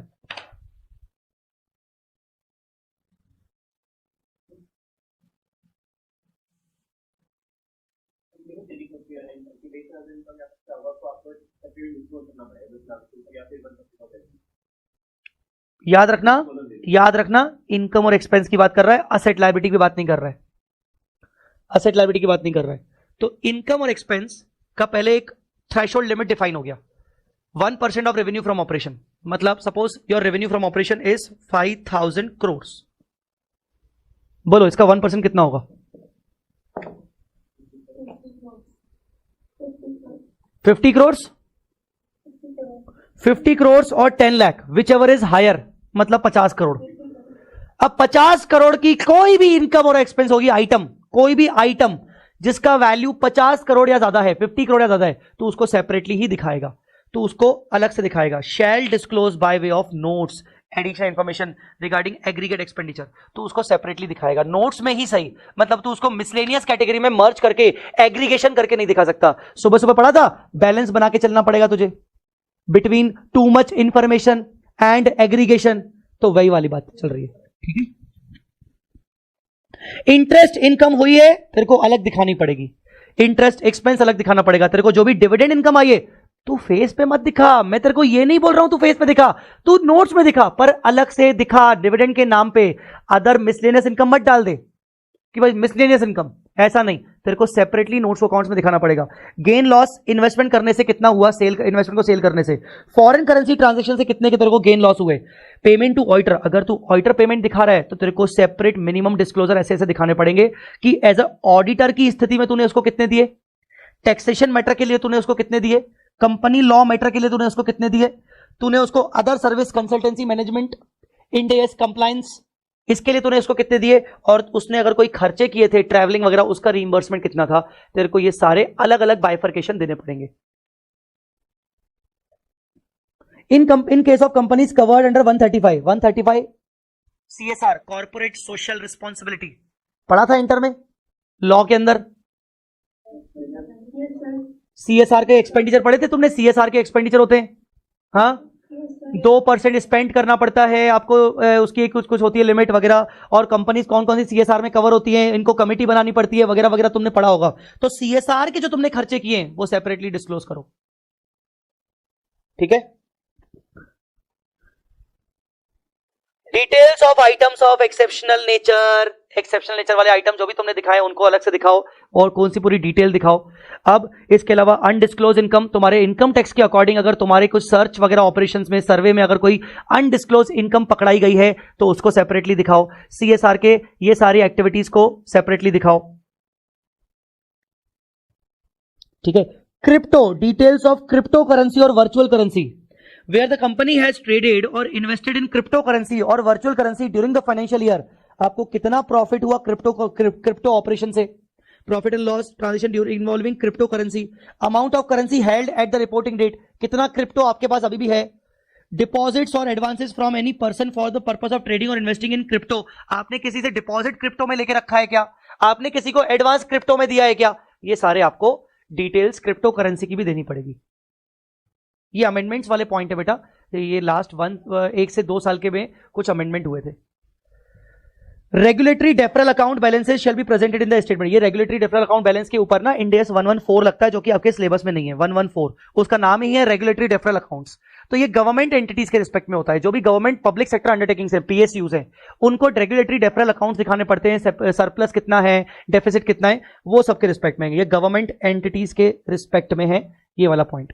तो कुल मिला के ये कुछ पॉइंट्स मैंने आपके साथ डिस्कस किए हैं, कुछ पॉइंट्स अभी मैंने छोड़ दिए हैं। बचा वाला पार्ट क्या है, कंसोलिडेशन वाला पार्ट 3, वो मैं करवाऊंगा। जो मेन पार्ट बचा हुआ है वो आपको पढ़ के आना है, जो मैंने कल बोला, कल के लिए डिस्कशन मुझे करना है। आप जितना, आपके ऊपर छोड़ रहा हूं, जितना कोशिश करके पढ़ के आओ, आधे घंटे में भी अगर आप जितना पढ़ सकते हो पढ़ लेना, ताकि कल मैं आते साथ सारे के सारे हेड्स आपके साथ कंप्लीट करूं, and then I should start with Ind AS 1। यहां तक सबको ठीक? एनीबडी एल्स, कुछ और कोई doubt? Consideration of materiality as specified in clause 7 of the general instructions, हाँ ये वाला, एक सेकंड, ये क्लॉज 7 ये वाला, financial statement shall disclose the material items, ये मटेरियलिटी, साइज एंड नेचर। इसके अलावा मतलब तुम्हें जो मटेरियल लग रहा है वो तो दिखाओ ही दिखाओ, साइज और नेचर, मतलब हो सकता है वो अमाउंट साइज वाइज हो सकता है वो बहुत छोटा है, पर अगर वो मटेरियल है तो आप उसको सेपरेटली दिखाओगे। पर इन एडिशन टू दिस आपको अलग से वो थ्रेशोल्ड लिमिट फॉलो करनी है, ठीक है। ऑलराइट, सो बाय बोल के जाओ, बाय बोल के जो नहीं जाएगा वो एग्जाम में अच्छा परफॉर्म नहीं करेगा भाई। Bye bye bye bye bye bye, thank you, bye bye bye bye everyone, bye bye, thank you, bye bye.